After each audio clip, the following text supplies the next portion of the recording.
అందరికీ నమస్తే, very good evening, welcome to news line. So గత కొన్ని రోజులుగా తెలంగాణ రాష్ట్రంలో ఒక చర్చ నడుస్తూ ఉంది. ఏంటా చర్చ అంటే కృష్ణా జలాల కేటాయింపుల వ్యవహారంలో, అలాగనే పాలమూరు రంగారెడ్డి ప్రాజెక్టు వ్యవహారంలో, ఈ రెండింటి విషయంలో తెలంగాణ రాజకీయం ఒక్కసారి హీట్ ఎక్కింది. మళ్ళీ నీళ్ల మీద ఒక హాట్ చర్చ అయితే నడుస్తూ ఉన్నది. కృష్ణా జలాల పంపిణీ వ్యవహారంలో కేసీఆర్ తెలంగాణ రాష్ట్రానికి మరణ శాసనం రాశారు అని చెప్పేసి ముఖ్యమంత్రి రేవంత్ రెడ్డి గారు చాలా వేదికల మీద మాట్లాడారు. అలాగే రీసెంట్గా జరిగినటువంటి కొడంగల్ ఒక బహిరంగ సభలో కూడా ఆయన మాట్లాడడం జరిగింది. మరి వాస్తవానికి ఏం జరిగింది? కృష్ణా జలాల కేటాయింపులో ఏం జరిగింది? పాలమూరు రంగారెడ్డి ప్రాజెక్టు వ్యవహారంలో ఏం జరిగింది?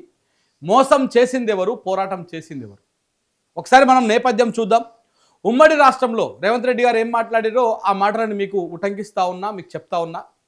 అసలు ఏమి రేవంత్ రెడ్డి గారు ఆరోపణలు చేశారని. ఉమ్మడి రాష్ట్రంలో సమైక్య పాలకులు చేసిన దానికంటే, వాళ్ళు చేసిన జలదోపిడీ కంటే కూడా ప్రత్యేక తెలంగాణ రాష్ట్రంలో టీఆర్ఎస్ పార్టీ, ఇప్పుడు బీఆర్ఎస్ పార్టీ అధికారంలో వచ్చిన తర్వాత కేసీఆర్ గారు చేసినటువంటి నష్టమే ఎక్కువ నీళ్ల విషయంలో. ఇటు గోదావరిలో కానీ, ఇటు కృష్ణాలో కానీ కేసీఆర్ తెలంగాణ రాష్ట్రానికి మరణ శాసనం రాసిండు నీళ్ల కేటాయింపులో. దానికి ప్రధానంగా వారు చెప్తున్నటువంటి మాట, ముఖ్యమంత్రి గారు చెప్తున్నటువంటి మాట, రేవంత్ రెడ్డి గారు కేవలం 299 టీఎంసీలకే నాటి ముఖ్యమంత్రిగా కేసీఆర్ గారు ఒప్పుకొని తెలంగాణ రాష్ట్రానికి మరణ శాసనం రాశారు అని చెప్పేసి వారు ఆరోపిస్తూ ఉన్నారు. మరి నిజంగానే కేసీఆర్ గారు 299 టీఎంసీలకే ఒప్పుకున్నారా? అసలు ఈ 299 టీఎంసీల కథ ఏడుకెళ్ళి వచ్చింది? వీళ్ళు చేసుకున్నటువంటి ఆ ఒప్పందము 299 టీఎంసీలకు అంగీకరించింది తాత్కాలికమా, శాశ్వతమా? తాత్కాలికంగా ఒక సంవత్సరం కోసమే కేటాయింపులు చేశారా? లేదు అనుకుంటే శాశ్వతంగా తెలంగాణకు 299 టీఎంసీలే చాలు, మిగతా 512 టీఎంసీలు మిగతా అన్నీ కూడా మీరే తీసుకపోండి అని చెప్పేసి కేసీఆర్ గారు అలా దారదత్తం చేస్తారా? దాంతోపాటు మరి ఒకవేళ కేసీఆర్ గారు అదే చేసి ఉంటే ఎందుకు కేంద్రం మీద 2014 నుంచి 2023 దాకా కొట్లాడుకుంటూ వచ్చారు? ఎందుకు సెక్షన్ 3 కింద ఒక ట్రిబ్యునల్ ఏర్పాటు కోసం ఫైట్ చేశారు? ఎందుకు సుప్రీంకోర్టులో కేసు వేశారు? దేనికోసం వేశారు? మా వాటా మాకు ఇవ్వండి. ఏదైతే కృష్ణానదిలో, ఏదైతే కేఆర్ఎంబీలో ఆయన ఎన్నిసార్లు ఎందుకు ఫైట్ చేసుకుంటూ వచ్చారు? ఒక రాష్ట్రంగా మమ్మల్ని గుర్తించండి. మాకు పరివాహక ప్రాంతం కింద మెజారిటీ పార్ట్ అంతా కూడా తెలంగాణలోనే పారుతూ ఉన్నది. దాదాపు 400 కిలోమీటర్ల పైచిలుకు భాగం అంతా కూడా తెలంగాణ నుంచి పారుతూ ఉన్నది. మరి తెలంగాణ భాగానికి ఇంత పారుతూ ఉంటే ఎందుకు కేసీఆర్ గారు ఈ రకంగా ఆయన మీద ఎట్లా ఆరోపణలు వస్తూ ఉన్నాయి? అసలు బచావత్ ట్రిబ్యునల్ ఏం చెప్పింది? బ్రిజేష్ ఏం చెప్పింది? ఇప్పుడు గత బీఆర్ఎస్ సర్కార్ ఏం చెప్పింది? ఇప్పుడు రేవంత్ రెడ్డి గారి సర్కార్ ఏం చెప్తా ఉన్నది? ఇవన్నీ అంశాల గురించి చర్చిద్దాం. గోదావరి, కృష్ణా జలాలకు సంబంధించినటువంటి విషయం కానుంచి మొదలు పెడితే ఇప్పుడు పాలమూరు రంగారెడ్డి మీద కూడా ఒక కొత్త రకమైనటువంటి వాదన తీసుకొస్తా ఉన్నారు ముఖ్యమంత్రి గారు. ఏంటి ఆ వాదన అంటే, పాలమూరు రంగారెడ్డి ప్రాజెక్టును జూరాల నుంచి కాకుండా జూరాల నుంచి శ్రీశైలానికి మార్చడం వల్లనే ఇప్పుడు ప్రాజెక్టు పూర్తి కాలేదు. ఇప్పటిదాకా దాని మీద 30,000 కోట్లు ఖర్చు పెట్టారు, 30 ఎకరాలకు కూడా నీళ్ళు ఇవ్వలేకపోయారు అన్నటువంటి వాదనను వాళ్ళు తీసుకొస్తా ఉన్నారు. ఇవాళ ప్రధాన పత్రికల్లో కూడా చాలా వరకు కాంగ్రెస్ అనుకూల పత్రికల్లో కూడా జూరాల నుంచి శ్రీశైలానికి మార్చడం వల్లనే పాలమూరు రంగారెడ్డి పూర్తి కాలేదు అన్నటువంటి చర్చను కూడా తీసుకొస్తారు. ఇవన్నీ అంశాలు కృష్ణా జలాల కేటాయింపుల కానుంచి మొదలు పెడితే పాలమూరు రంగారెడ్డి, మన తెలంగాణ ప్రాజెక్టులు అన్నింటి గురించి కూడా చర్చిద్దాం. మన స్టూడియోలో ఇవాళ లైవ్ స్టూడియోలో మన స్టూడియోలో శ్రీధర్రావు దేశపాండే గారు మన స్టూడియోలో ఉన్నారు. వారు తెలంగాణ సాగునీటి శాఖలో ఆయన సూపరింటెండెంట్గా పనిచేశారు. ఇప్పుడు ఆయన రిటైర్డ్ అయిపోయారు. సో ఆయన దాంతోపాటు ముఖ్యమంత్రి గారికి, నాటి ముఖ్యమంత్రి కేసీఆర్ గారికి ఓఎస్డీగా పనిచేసారు. అంతకంటే ముందు నీటిపారుదల శాఖ ఓఎస్డీగా పనిచేసారు. సో కాబట్టి వారికి చాలా అనుభవం ఉన్నది. ఏదైతే ఆరోపణలు వస్తూ ఉన్నాయో, ఏదైతే 2015లో కేసీఆర్ గారు 299 టీఎంసీలకే ఒప్పుకున్నారు, కొన్ని సమావేశాల్లో అపెక్స్ కౌన్సిల్ మీటింగ్లో అంటున్నారో, ఆ మీటింగ్లలో కూడా వారు పార్టిసిపేట్ చేసినటువంటి సందర్భం, వారి ఆధ్వర్యంలో వారు ఆ మీటింగ్లకు అటెండ్ అయ్యారు. అన్ని అంశాల గురించి మాట్లాడదాం. నమస్తే సార్. నమస్తే శంకర్ సార్. ఇప్పుడు నేను చెప్పినటువంటి ఇంట్రోలో మొత్తం కూడా 299 టీఎంసీల చుట్టుముట్టే నడుస్తూ ఉంది వ్యవహారం అంతా కూడా. వింటున్నాను నేను కూడా. సో మొత్తము అసలు కేసీఆరే ఈ కృష్ణా నీళ్లలో తెలంగాణకు అన్యాయం జరగడానికి కేసీఆరే మరణ శాసనం రాసిండు. తెలంగాణకు 500-600 టీఎంసీలు రావాల్సిన చోట 299 టీఎంసీలకే 2015లో ఇరు రాష్ట్రాలు ఒప్పందం చేసుకున్నాయి. అపెక్స్ కౌన్సిల్ మీటింగ్లో కూడా అలాగనే ఒప్పందం చేసుకున్నారు అని చెప్పేసి కొన్ని మినిట్స్ కూడా రాష్ట్ర ప్రభుత్వం తరఫున కొన్ని మీడియా సంస్థలు కావచ్చు, కొంతమంది మేధావులు అనుకున్నటువంటి వాళ్ళు కూడా బయట పెట్టి పీపీటీలు ఇట్లాంటివన్నీ కూడా చేస్తూ ఉన్నారు. అసలు ఏం జరిగింది 2015లో ఏం జరిగింది? నిజంగానే కేసీఆర్ గారు కృష్ణా జలాల కేటాయింపులో 299 టీఎంసీలే చాలు అని ఆయన ఒప్పుకున్నారా? శంకర్ భాయ్, ఇప్పుడు ఈ ఆరోపణ కొత్తదేం కాదు. గతంలో ఒక 10 ఏళ్ల నుంచి ఇటువంటి ఆరోపణలు బోలెడు వందల సార్లు చేసుకుంటూ వచ్చిండు. వందల సార్లు దానికి మనం క్లారిఫికేషన్స్ ఇస్తూ వస్తున్నాం మేము. ఓకే, నేను ఇస్తున్నాను, గవర్నమెంట్ తరఫున హరీష్ రావు గారు ఇస్తున్నారు, ముఖ్యమంత్రి గారు అప్పుడున్న ముఖ్యమంత్రి కేసీఆర్ గారు ఇస్తున్నారు. అప్పుడు అధికారం ఉన్నప్పుడు ఈ ఆరోపణలు ఇప్పుడు కొత్తగా వస్తున్నాయి కావు. ఇవన్నీ పాతవే మళ్ళా చెప్పి ఆ అబద్ధాలన్నింటినీ మళ్ళీ నిజం చేసే ప్రయత్నంలో మళ్ళొక ప్రయత్నం ఇవాళ ముందుకు వస్తున్నది. అయితే మీరు అడిగింది కదా 2015 అంటే ఈ మీటింగ్ ఎప్పుడు జరిగిందంటే 18-19 జూన్ 2015 నాడు 18-19 2 రోజులు 2015లో జూన్లో మీటింగ్ జరిగింది. మనకు తెలంగాణ రాష్ట్రం ఎప్పుడు ఏర్పడింది? జూన్ 2, 2014లో ఏర్పడింది. 2014లో ఏర్పడగానే కేంద్ర ప్రభుత్వం ఏం చేసింది? గజెట్ పబ్లిష్ చేసి అప్పటికే కేడబ్ల్యూడి 2 అంటే బ్రిజేష్ కుమార్ ట్రిబ్యునల్ తన అంతిమ తీర్పుని ఇచ్చేసి ఉన్నది. 2013లో అంతిమ తీర్పు ఇచ్చేసింది. దాని మీద హైకోర్టు స్టే ఇచ్చింది కాబట్టి 3 రాష్ట్రాల మధ్య ఆ కేడబ్ల్యూడి 2 ఇచ్చిన తీర్పుని అమల్లో పెట్టకుండా అట్లా పెండింగ్ లో ఉన్నది.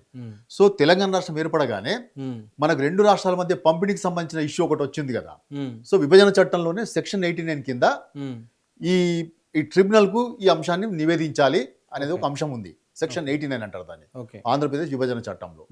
సో కేంద్ర ప్రభుత్వం ఏం చేసిందంటే ఈ సెక్షన్ 89 ప్రకారము విచారణ చేపట్టమని బ్రిజేష్ కుమార్ ట్రిబ్యునల్కి 2 ఏళ్ల కాలం పాటు పదవీ కాలాన్ని పొడిగించింది. 2 ఏళ్ల పదవీ కాలాన్ని పొడిగించింది. ఓకే, తర్వాత గజెట్ కూడా పబ్లిష్ చేసింది.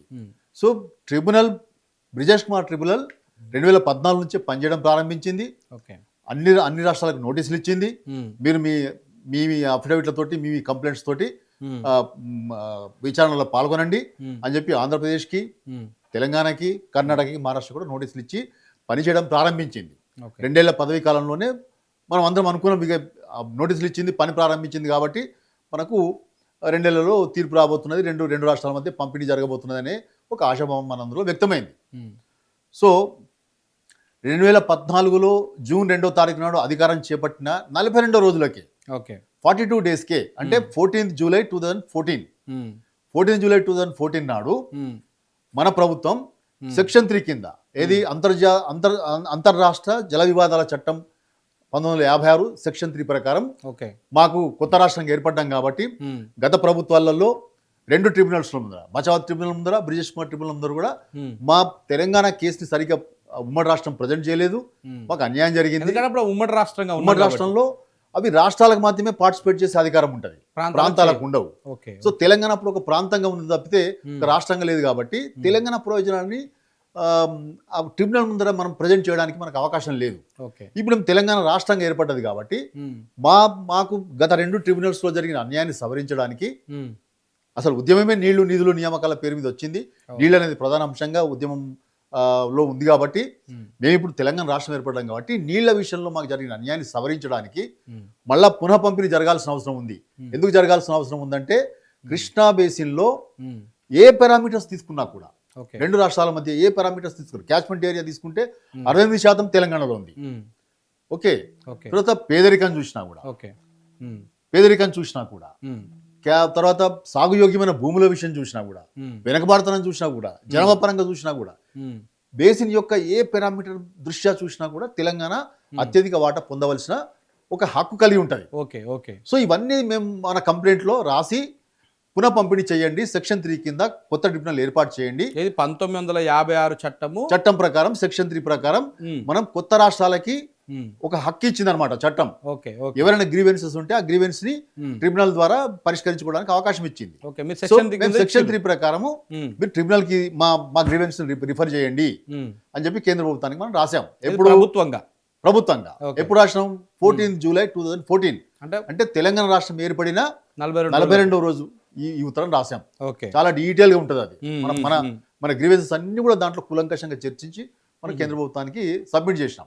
కేంద్ర ప్రభుత్వం ఏం చేయాలి? చట్టం ప్రకారము 1 సంవత్సరం లోపల వాళ్ళు ఏం చేయాలి? 2 రాష్ట్రాలను కూర్చోబెట్టి సంప్రదింపుల ద్వారా 2 రాష్ట్రాల మధ్య ఈ జలాల పంపిణీకి సంబంధించిన సమస్యలు ఏమైనా ఉంటే పరిష్కరించాలి సంప్రదింపుల ద్వారా. ఒకవేళ 1 ఇయర్ లోపల కనుక ఈ సంప్రదింపులు సఫలం కాకపోతే, కేంద్ర ప్రభుత్వం ఈ విషయంలో విఫలమైతే గనక, 2 రాష్ట్రాల మధ్య అంగీకారం కుదరకపోతే గనక వాళ్ళు ఏం చేయాలి? సెక్షన్ 3 ప్రకారం ట్రిబ్యునల్ కు ఆ కేసుని ఆ కంప్లైంట్ రిఫర్ చేయాలి. ఇది చట్టం చెప్తున్న విషయం. కానీ వాళ్ళు 1 ఇయర్ అయిపోయింది, 1.5 ఇయర్ అయిపోయింది, మీరు మొత్తం ఇచ్చిన తర్వాత అప్లికేషన్ పెట్టిన తర్వాత కూడా 1 ఇయర్ అయింది. 1 ఇయర్ లో కూడా వాళ్ళు రిఫర్ చేయలేదు, సంప్రదింపులు జరగలేదు. ఎందుకంటే రెండు రాష్ట్రాల మధ్య ఇంకా సంప్రదింపులకు అవకాశమే లేదు. అక్కడ చంద్రబాబు నాయుడు ఉన్నారు, ఇక్కడ మన కేసీఆర్ గారు ఉన్నారు. సో వాళ్ళిద్దరి మధ్య ఇంకా చర్చలకు ఆస్కారమే ఉండే అవకాశం లేదు. కాబట్టి ఆయన ధోరణి మనకు మొదటి నుంచి తెలుసు కాబట్టి చంద్రబాబు నాయుడు గారిది. సో ఈ చర్చలకు ఆస్కారం లేకుండా పోయింది. వాళ్ళు కూడా ఆ కేసుని రిఫర్ చేయలేదు. 2015 వచ్చింది, 14 అయిపోయింది. అప్పటికే కేఆర్ఎంబి కూడా ఏర్పడింది, కృష్ణా బోర్డు కూడా ఈ చట్టం ప్రకారమే. ఇక్కడ 1 మినిట్ చెప్తానండి.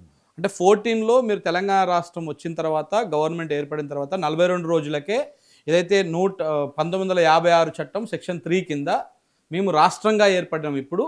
సో కాబట్టి మమ్మల్ని రాష్ట్రంగా గుర్తించి మా వాటా మాకు న్యాయబద్ధంగా ఇవ్వండి, పునఃపంపిణీ చేయండి, న్యాయబద్ధమైన వాటా మాకు ఇవ్వండి అని మీరు ప్రభుత్వంగా కేంద్ర ప్రభుత్వానికి ఒక రాష్ట్రం వాళ్ళు పరిష్కరించలేదు. మళ్ళీ 2015 కొత్త వాటర్ ఇయర్ వచ్చింది. 2014 పోయిన తర్వాత 2015 వచ్చింది. 15 వచ్చిన తర్వాత కేఆర్ఎంబి ఏర్పడి ఉన్నది. కృష్ణా బోర్డు కూడా ఈ చట్టం పరిధిలోనే, గోదావరి బోర్డు, కృష్ణా బోర్డు కూడా 2 ఏర్పడ్డాయి. 2014లోనే ఏర్పడ్డాయి. అవి కూడా పని ప్రారంభించినాయి. 2 కూడా హైదరాబాద్ లో ఇక్కడ కేంద్రంగా, మన జలసౌధ కేంద్రంగా అవి పని ప్రారంభించినాయి.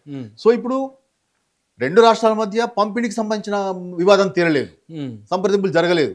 కానీ కృష్ణా బోర్డుకి ఈ 2 రాష్ట్రాల మధ్య నీటి వినియోగం అయితే చేయాల్సి ఉంటుంది కదా.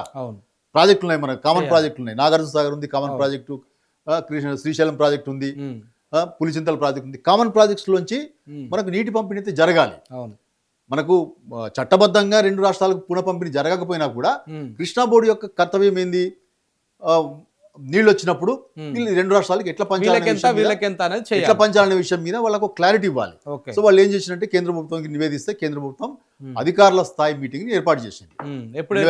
2015 కిందకు చెప్పిన 2015 జూన్ 18-19 తేదీల్లో 2 రోజుల పాటు అధికారుల స్థాయి మీటింగ్ జరిగింది. ఓకే, తెలంగాణ తరపున మన బృందానికి నాయకత్వం వహించింది ఆనాడు తెలంగాణ రాష్ట్ర ప్రభుత్వానికి సాగునీటి అడ్వైజర్ గా ఉన్నటువంటి విద్యాసాగర్ రావు గారు. మీ అందరికి తెలుసు, విద్యాసాగర్ రావు గారు ఉద్యమంలో చాలా కీలక పాత్ర పోషించాడు. నీళ్లలో నిప్పులు రగిలించిన వాడనే ఒక ప్రచారం కూడా అతని పట్ల ఉన్నది. చాలా గొప్ప చైతన్యాన్ని కలిగించిండు. అట్లనే నీళ్లు నిజాలనే పుస్తకాలు రాశాడు. ఆ రకంగా తెలంగాణలో ఉద్యమంలో చాలా గొప్ప పాత్ర పోషించాడు ఆయన. సో ఆయన తెలంగాణ రాష్ట్రం ఏర్పడిన తర్వాత తెలంగాణ ప్రభుత్వం ఆయన అడ్వైజర్ గా పెట్టుకున్నది.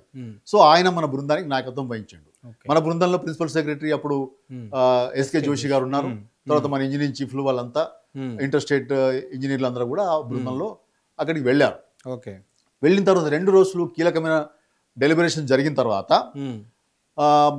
మనకి ఆశాభావం ఉంది కదా. ఎందుకు? ఏదంటే కృష్ణా ట్రిబ్యునల్కి 2 ఏళ్ల పాటు పదవి కాలం పొడిగించారు కాబట్టి మనకు 2 ఏళ్ళ తీర్పు రాబోతున్నది. సో ఇప్పుడు మనకు ఆల్రెడీ గచావత్ ఇచ్చిన ట్రిబ్యునల్లో 299 టీఎంసీల నీటి అలొకేషన్స్ మనకు ఉన్నాయి. కానీ వీటిని వినియోగించుకోవడానికి మన కృష్ణా బేసిన్ లో జలయజ్ఞంలో ఉమ్మడి రాష్ట్రం ప్రారంభించినటువంటి కల్వకుర్తి గాని, నెట్టెంపాడు గాని, భీమా గాని, కోయిల్ సాగర్ గాని, ఆర్డిఎస్ లో మనకు నీటి వాటా సరిగా వినియోగించుకోలేని పరిస్థితి. జూరాల కూడా పూర్తి కాలేదు. జూరాల డ్యామ్ అయింది, కానీ కర్ణాటకకి మనము పూర్తి స్థాయిలో కాంపెన్సేషన్ పే చేయకపోవడం వల్ల, ఆ ముంపు పూర్తిగా మనం అక్వైర్ చేసుకోకపోవడం వల్ల ముంపు భూములని మనం పూర్తి స్థాయిలో నింపలేని పరిస్థితి ఉన్నది. ఇట్లా చాలా సమస్యలు ఉన్నాయి. అంటే మనం పూర్తి స్థాయిలో మనం 299 టీఎంసీల నీటిని కూడా వినియోగించుకోలేని స్థితిలో ఉన్నాం. అయితే మనకైతే కేటాయింపులు ఉన్నాయో పాత మన కేటాయింపులు ప్రాజెక్టులు ఇంకా పూర్తిగా వినియోగంలోకి రాని పరిస్థితి ఉన్నది కాబట్టి తాత్కాలికంగా ఒక సంవత్సరానికి 2015-16 వాటర్ ఇయర్కి మనం దాన్ని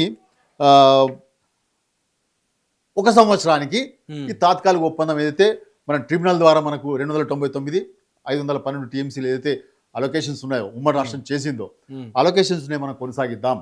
ఒక సంవత్సరానికి మాత్రమే. చాలా స్పష్టంగా ఇందులో ఇది మినిట్స్ కాపీ అండి, నా దగ్గర ఉంది ఇది. ఇది 2000 జూన్ 15, 18, 19 తేదీల్లో జరిగిన మీటింగ్ యొక్క మినిట్స్. దీని మీద సంతకందారులు ఎవరంటే ఆంధ్రప్రదేశ్ తరఫున ఇప్పుడు మన ప్రభుత్వానికి, తెలంగాణ ప్రభుత్వానికి అడ్వైజర్ ఉన్నటువంటి ఆదిత్యనాథ్ దాస్ గారు. ఆయన ఆంధ్రప్రదేశ్ ప్రతినిధిగా సంతకం చేశాడు. అప్పుడు అతను ఆంధ్రప్రదేశ్ కి అప్పుడు ఆయన ఎవరు ప్రిన్సిపల్ సెక్రటరీగా ఉన్నారు. ఓకే, మన తరఫున మన ప్రిన్సిపల్ సెక్రటరీ ఎస్కే జోషి గారు సంతకం చేశారు. మధ్యవర్తిగా కేంద్ర ప్రభుత్వం తరఫున అడిషనల్ సెక్రటరీ అమర్జిత్ సింగ్ గారు సంతకం చేశారు. ఈ ముగ్గురు సంతకాలే ఉన్నాయి. ఈ ముగ్గురు సంతకాలు మాత్రమే దీని మీద ఉన్నాయి. కేసీఆర్ సంతకం లేదు, మినిస్టర్ల సంతకం లేదు, చంద్రబాబు నాయుడు సంతకం లేదు, ఎవరిది లేదు. సో ఇది అధికారుల స్థాయి మీటింగ్ కాబట్టి అధికారులు మాత్రమే దీన్ని సంతకం చేశారు. సో దీంట్లో మొదటి పేజీలో పారా 5, 6, 7 చాలా కీలకమైనవి. దీంట్లో చాలా స్పష్టంగా మనం ఏం రాసినామనంటే, ఎన్నో పేరాలో ఇప్పుడు 5వ పేరా నేను చదువుతాను. 5వ పేరాలో ఏం రాసినంటే, it was agreed in the meeting that the figures of share of the two states as mentioned in the list of the projects dated 18/10/2013 దీనికి అపెండ్ చేశారు. ఆ లిస్ట్ ఆఫ్ ది ప్రాజెక్ట్స్ అనేది may be followed as the working arrangement for the current year only. చాలా స్పష్టమైన మాటల్లో working arrangement for the current year only, అంటే ఈ సంవత్సరానికి మాత్రమే, current year only, without prejudice to the rights of this two states about their entitlements which have been raised or to be raised before appropriate fora. ఇది current year కోసం, ఈ current year కోసం మాత్రమే దీని ఒప్పందం చేసుకుంటున్నాము, వినియోగం చేసుకుందాము. దీని యొక్క ప్రభావము మా జల హక్కుల మీద ఎటువంటి ప్రభావం ఏ ఫోరం మీద కూడా, ఏ ఫోరంలో, కోర్టులో కానీ, న్యాయస్థానంలో కానీ, ట్రిబ్యునల్స్ లో కానీ దీని ప్రభావం ఉండబోదు. ఒక్కసారి దాన్ని జూమ్ చేయండి, ఒకసారి చూపించండి సార్, దాన్ని జూమ్ చేయండి ఒకసారి. పారా 5 ఫుల్ ఫ్రేమ్ తీసుకో, హైలైట్ చేసిన మొదటి పారా. ఒక్కసారి ఫుల్ ఫ్రేమ్ తీసుకొని దాన్ని జూమ్ చేయి కొంచెం.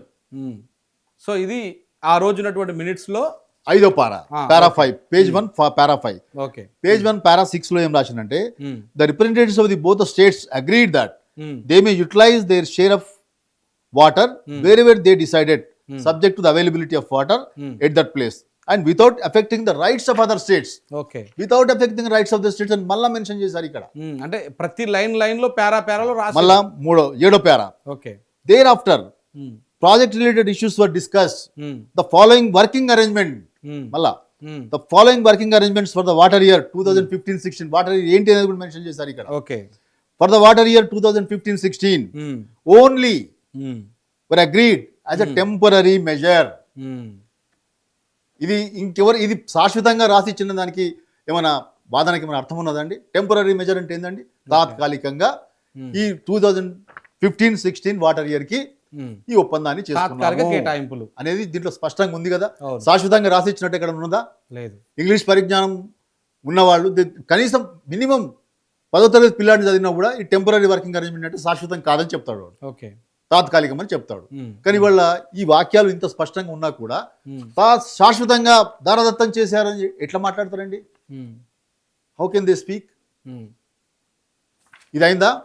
తర్వాత లాస్ట్ పేజ్ లో మళ్ళా ఎంత అప్రమత్తంగా ఉన్నారంటే మన మన మన బృందము, అంటే అక్కడ ఉన్నది కూడా విద్యాసాగర్ రావు గారు మనకు తెలంగాణకు అన్యాయం చేస్తున్నాడు. ఊహనే కంపరంగా ఉంటది అది. అవును, అంత గొప్పగా ఉద్యమం చేసిన వాడు, తెలంగాణ హక్కుల గురించి పోరాటం చేసిన వాడు, ఇవాళ ఈ మీటింగ్ లో తెలంగాణ హక్కులను దారదత్తం ఎట్లా చేస్తాడండి? ఎంత జాగ్రత్త పడ్డారంటే ఆయన ఫస్ట్ పేజ్ లో 3 పేరాలు మీకు చదివి వినిపించాను. ఇప్పుడు లాస్ట్ పేరాలో లాస్ట్ పేజ్ పారా 17, పారా 18 అవి కూడా నేను చదివి వినిపిస్తాను, వినండి. It was agreed for the current year, మళ్ళా current year. It was agreed for the current year the quantity of water available after allocation of 811 TMC would be shared proportionately. Similarly, the deficit flow of 811 TMC would also be shared accordingly. తక్కువ వస్తాయి అనుకో, ఉమ్, 811 తక్కువ వస్తే కూడా ఉమ్, అదే రేషియోలో రేషియోలో share మనం చేసుకుందాం share అనేది చేసుకుందాం. మాట రాశారు. కరెంట్ ఇయర్ కరెంట్ ఇక్కడ కూడా మెన్షన్ చేశారు. ఉమ్, మళ్ళీ 18th పారా, లాస్ట్ పారాలు, um, the entire arrangements agreed for the current year, um, మళ్ళా um, for the current year would be without any prejudices um. To the stand of the both states before any forum. బా, అంటే ప్రతి దగ్గర current year temporary ఏ measurements రకంగా భంగకరం కాదు ఈ ఒప్పందము. ఉమ్, ఏ ఫోరం మీద మన వాదనలకు సంబంధించి దీని ప్రభావం ఏమీ ఉండబోదు ఉండదు. అని ఇంత స్పష్టంగా రాసుకున్న తర్వాత ఉమ్, టెంపరీ వర్కింగ్ అరేంజ్మెంట్ అన్న తర్వాత శాశ్వతంగా దారాదత్తం చేశారని చెప్పి ఒక వాదన చేస్తూ వస్తున్నారు. అవును, ఇదొకటి. అవును. ఇక దీని తర్వాత రెండో ఫస్ట్ అపెక్స్ కౌన్సిల్ 2016లో జరిగిందండి. ఓకే. అందులో కూడా ఉమ్, అప్పటికి కూడా మనకి ఇంకా ఈ ప్రాజెక్టుల వినియోగం రాలేదు కాబట్టి, ఇంకా కన్స్ట్రక్షన్లు ఉన్నాయి కాబట్టి, ఉమ్, అవి కూడా అప్పటికి వినియోగం రాలేదు కాబట్టి మళ్ళా 2016, 2016, 17కి ఒక సంవత్సరానికి పొడిగించారు. దాంట్లో సేమ్ ఇదే సేమ్ ఇదే మాట. ఉమ్, 2000 ఇప్పుడు 2015-16 కదా ఇది. ఉమ్, నెక్స్ట్ ఇయర్ 2016లో ఉమ్, ఫస్ట్ అపెక్స్ కౌన్సిల్ మీటింగ్ జరిగినప్పుడు అందులో మళ్ళొక 1 yearకి ఉమ్, ఎక్స్టెన్షన్ జరిగింది. ఓకే.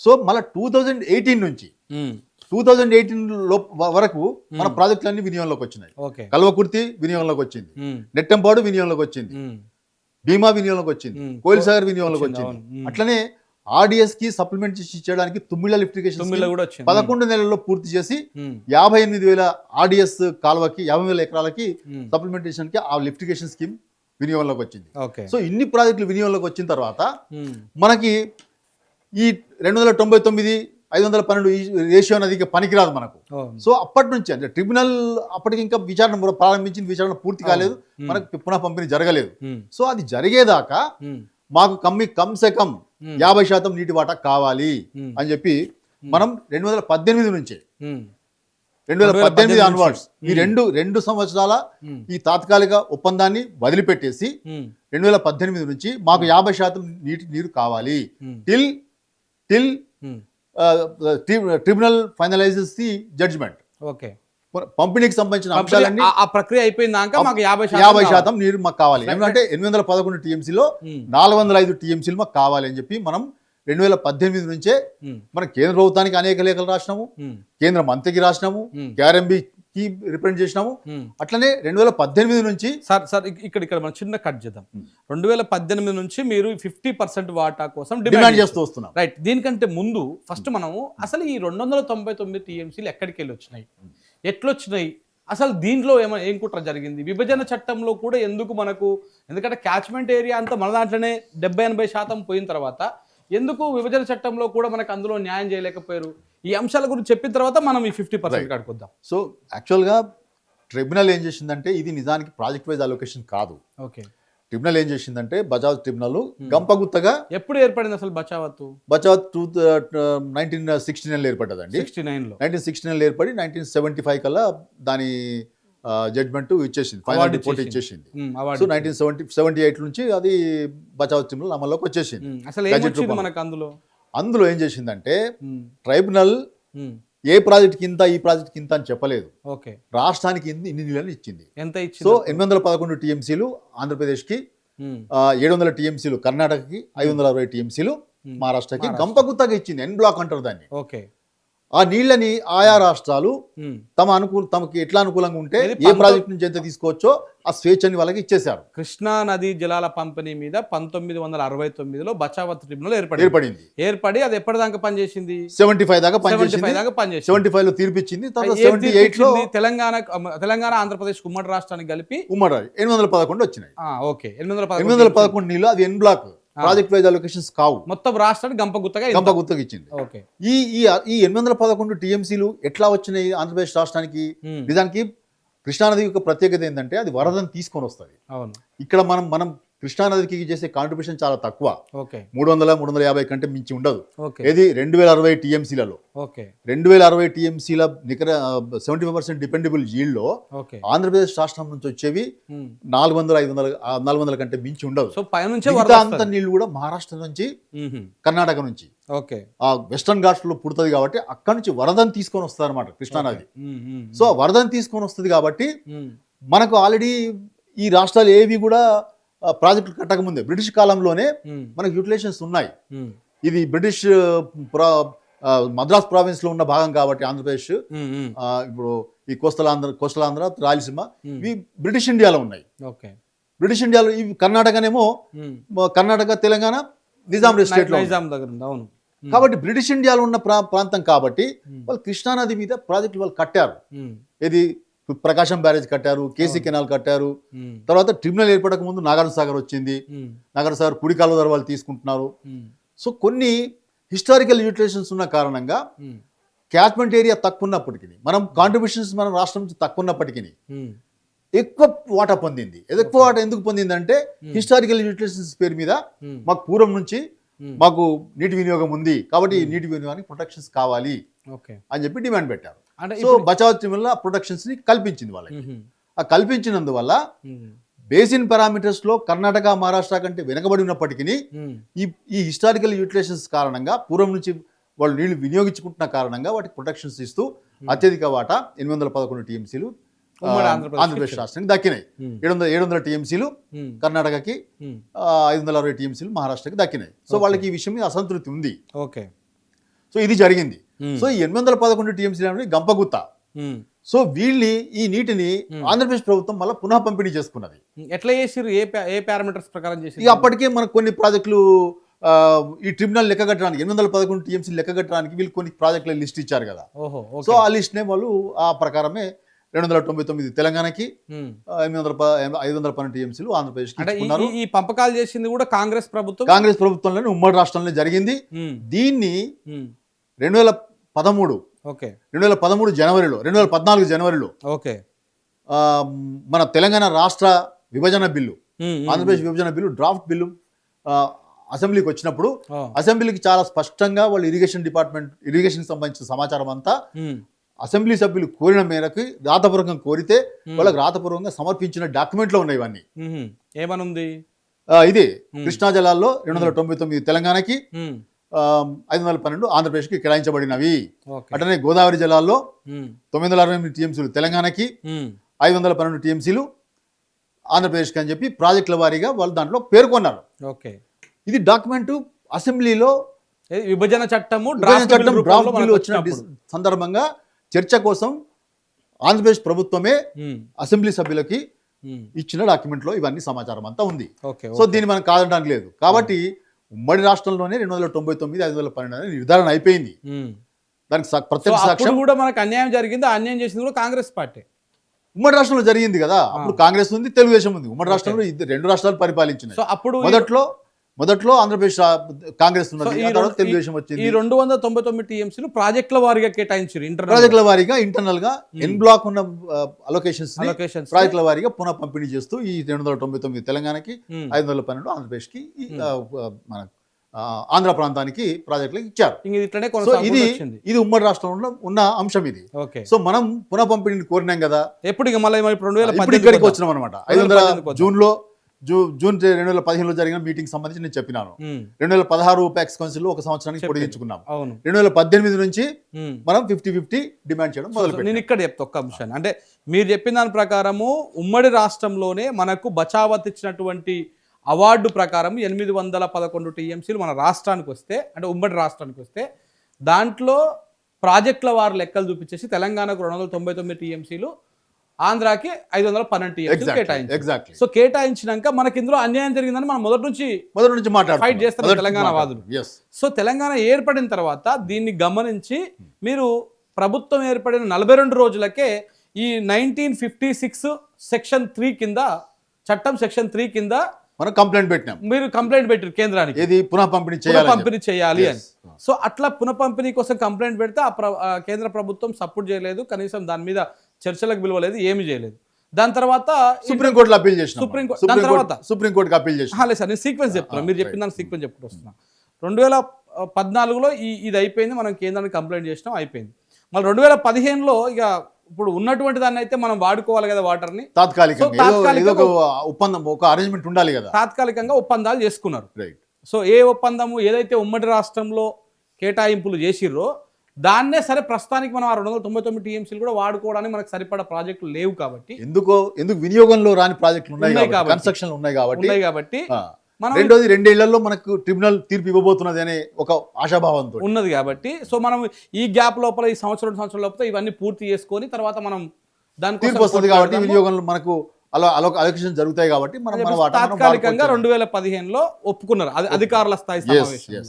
దాన్ని నెక్స్ట్ ఇయర్ కి ఒకసారి పొడిగించారు. పొడిగించాం 2016-17కి అపెక్స్ కౌన్సిల్ మీటింగ్ లో దీన్ని ఇంకొకసారికి పొడిగించారు. దాని తర్వాత 2018లో మీకు అప్పటికి ఇవన్నీ వినియోగంలోకి వచ్చినాయి.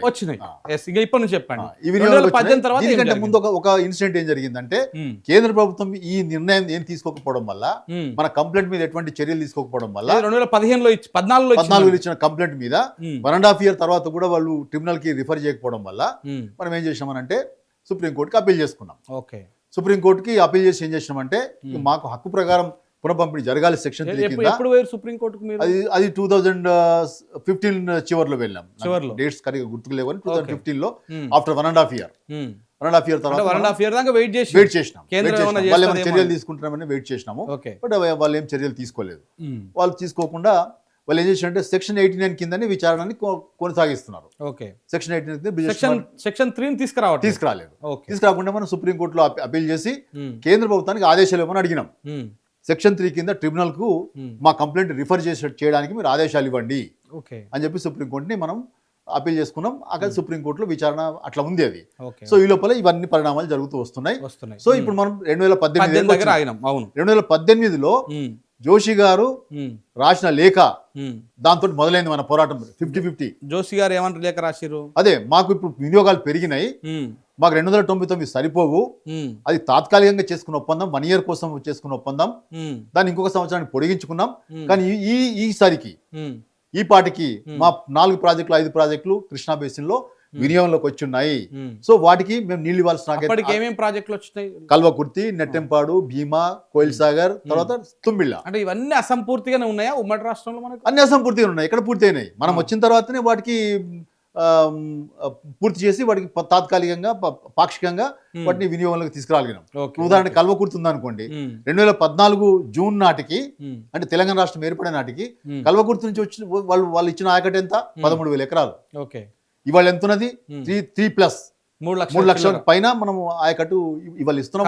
కింద తెలంగాణ ప్రభుత్వం వాటి మీద ప్రత్యేకమైన శ్రద్ధ పెట్టి నిధులు కేటాయించి దానికి ఉన్న అనేక రకాల సమస్యలను పరిష్కరించి భూసేకరణ సమస్యలు, రైల్వే క్రాసింగ్స్, రోడ్ క్రాసింగ్స్, ఇటువంటి సమస్యలను పరిష్కరించి వాటిని వినియోగంలోకి తీసుకురాగలిగింది. కాల్వలు తవ్వి రిజర్వాయర్లు పూర్తి చేసి పంప్ హౌజులు పెట్టి పంప్ హౌజులో పంపులు మోటార్లు బిగించి సో వాటిని వినియోగంలోకి తీసుకురావడం వల్ల మనకు సుమారు 6.5 లక్షల ఎకరాలు, ఈ 4 ప్రాజెక్టుల కింద 6.5 లక్షలు, అట్లనే జూరాలను పూర్తి స్థాయిలో నింపడం వల్ల అది 2 లక్షల ఎకరాలు, అది అక్కడ 1 లక్ష ఎకరాలు, తర్వాత మనకు తుమ్మిళ్ళ నుంచి ఒక 50,000 ఎకరాలు, ఇట్లా మొత్తం మీద ఒక 10 లక్షల ఎకరాలు మనకు మైనర్ ఇరిగేషన్ మనం ఇది చేసినాం. ఏది మిషన్ కాకతీయ ద్వారా మనం పునరుద్ధరించుకొని అక్కడ ఒక 2 లక్షల సాధించుకున్నాం. సో మొత్తం మీద ఒక 10 లక్షల ఎకరాల నీటి వినియోగానికి సంబంధించిన ప్రాజెక్టులు 2018 నాటికి పూర్తి అయి ఉన్నాయి. సో మన రిక్వైర్మెంట్ పెరిగింది కాబట్టి మనం 299 దగ్గర ఆగే పరిస్థితి లేదు. దాన్ని వదిలేసినాం. ఇంకా వదిలేసి 50% నీళ్లు కావాలి. ఎందుకంటే తాత్కాలికంగా 299, 512 కూడా తాత్కాలికమే. ఇది కూడా తాత్కాలికమే. కాబట్టి ట్రిబ్యునల్ విచారణ జరుగుతున్నది కాబట్టి విచారణ జరుగుతా ఉంది కదా, అది అయ్యేదాకా మా డిమాండ్ ట్రిబ్యునల్ ముందు ఎంత పెట్టినా మనము 50%, 575 టీఎంసీలు, 811లో 575 టీఎంసీలు మాకు కావాలని చెప్పి మనం ఆల్రెడీ డిమాండ్ పెట్టి ఉన్నాం ట్రిబ్యునల్ ముందర. సో దాని మీద ఆర్గ్యుమెంట్స్ జరుగుతున్నాయి. కాబట్టి తాత్కాలికంగా 50% మాకు నీళ్లు కావాలి. మా డిమాండ్ అక్కడ 575 ఉంది. బట్ వీఆర్ ఆస్కింగ్ టెంపరీ ఆ ట్రిబ్యునల్ తీర్పు వచ్చేదాకా మాకు 50% నీళ్లు ఇవ్వండి, 405 టీఎంసీలు మేము వాడుకుంటాము అని చెప్పి మనం లేఖ రాసినాం. ఆ లేఖ రాయడమే కాదు, ముఖ్యమంత్రి గారు మోడీ గారికి రాశారు, కేంద్ర మంత్రి గారికి రాశారు, హరీష్ రావు గారు సాగునీటి మంత్రిగా తాను కూడా రాశారు, తర్వాత సెక్రటరీ గారు జలశక్తి సెక్రటరీకి రాశారు, కేంద్ర మన కేఆర్ఎంబి చైర్మన్కి లేఖలు రాశారు. బోల్డెన్ లేఖలు ఉన్నాయి 2018 నుంచి 2023 దాకా. దీని కరస్పాండెన్స్ ఎంత జరిగిందంటే అంత జరిగింది. సో 2018 నుంచి మనం రాసిన లేఖలు, తర్వాత ప్రతి బోర్డు మీటింగ్ లో 2018 నుంచి జరిగిన ప్రతి బోర్డు మీటింగ్ మీరు మినిట్స్ కనుక చూస్తే ప్రతి మినిట్స్ లో మనం 50-50 డిమాండ్ చేస్తూ వస్తున్నాము. మరి ఎందుకు కొనసాగించారు ఆ రేషియో అని అంటే అప్పుడు ఆంధ్రప్రదేశ్ ప్రభుత్వంలో 2 సభ్యులు, తెలంగాణ నుంచి 2 సభ్యులు, చైర్మన్ దానికి అధ్యక్షుడు. సో మెజారిటీ అటు ఉండేది అనమాట. చైర్మన్ తన విచక్షణాధికారాలతోటి అదే రేషియోని కొనసాగించుకుంటూ వచ్చాడు. కానీ మన పోరాటం ఎప్పుడు ఆగలేదు. కేఆర్ఎంబీలో ఒక చైర్మన్ తన డిస్క్రిషనరీ పవర్ కేఆర్ఎంబీలో చంద్రబాబు నాయుడుకి అనుకూలంగా ఉన్న వాళ్ళని అక్కడ పెట్టుకొని కొంత చక్రం తిప్పి ఏం జరిగిందో మనకు తెలియదు. కానీ చైర్మన్ ప్రతిసారి మన పోరాటాన్ని పక్కన పెట్టేసి, మన డిమాండ్ పక్కన పెట్టేసి తన డిస్క్రిషనరీ పవర్స్ ని, తన విచక్షణాధికారాన్ని ఉపయోగించి 66-34 రేషియోని కొనసాగించుకుంటూ వచ్చాడు. పాత రేషియోలో కొనసాగించుకు వచ్చారు. ఇప్పుడు వీళ్ళు చాలా స్పష్టంగా చెప్తున్నారు. నేను 2 మినిట్స్ తీసుకొచ్చినానండి. 16వ బోర్డు మీటింగ్ తీసుకొచ్చిన 16వ బోర్డు మీటింగ్ ఎప్పుడంటే ఇది మే 2022లో, ఏది 6వ తారీఖు మే 2022 నాడు 16వ బోర్డు మీటింగ్ జరిగింది. 16వ బోర్డు మీటింగ్ ఆ రోజు మన ప్రతినిధులుగా మన special chief secretary Rajat Kumar గారు, ఇంజనీరింగ్ చీఫ్ మురళీధర్ గారు పాల్గొన్నారు. దీంట్లో మన తరపున ఎంత బాగా వాళ్ళు పోరాటం చేశారంటే ఇవి మినిట్స్ లో రికార్డ్ అయినాయి. చదివి వినిస్తాను. Special chief secretary Telangana stated that they refuse to agree for the 66-34 ratio, stating that the formula was an ad hoc working arrangement agreed for 1 year. He objected to its being continued for 7 years. 7 years is continued చేస్తున్నారు. He objected to its being continued for over 7 years. He further viewed that this type of ad hoc arrangement can create extremely dangerous precedents for Telangana, affecting projects that are already operational, and also Telangana's demand for water for 30 lakh acres unirrigated areas in Krishna Basin. He also stated that the working arrangements was agreed at time when allocations of a fair share of waters to a newly formed state of Telangana was under consideration of central government. Pointing out Telangana added requirement of 40 TMC for SLBC, 45 TMC for KLS and Kalburthi Liftigation Scheme, and 40 TMC for Nettempadu LIS.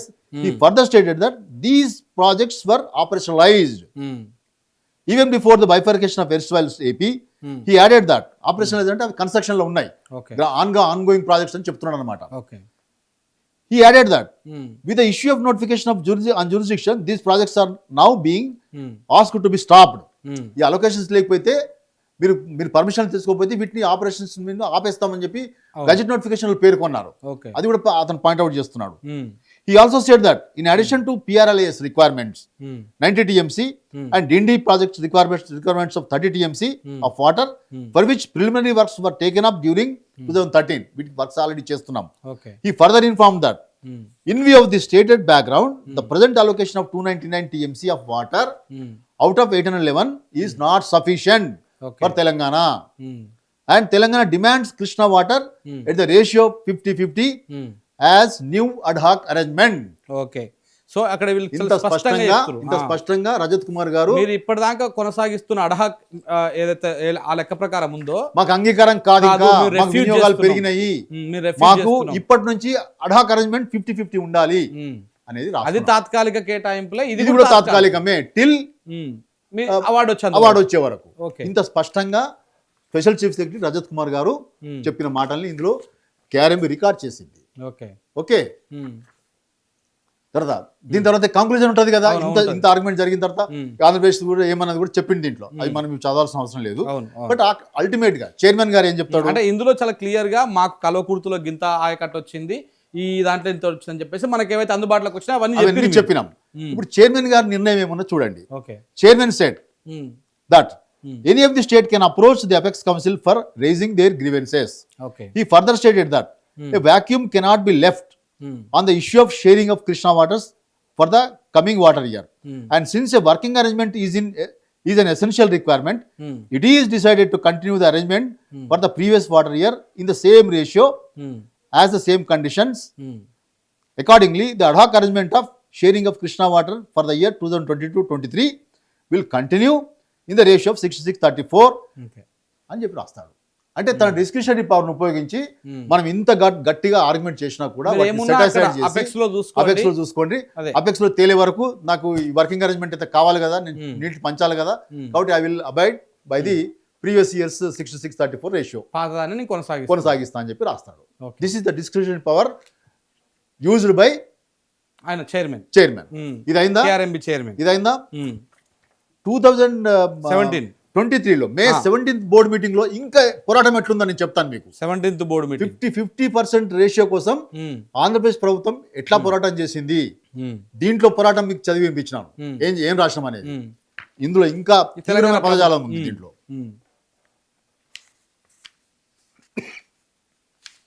Water తీసుకోండి.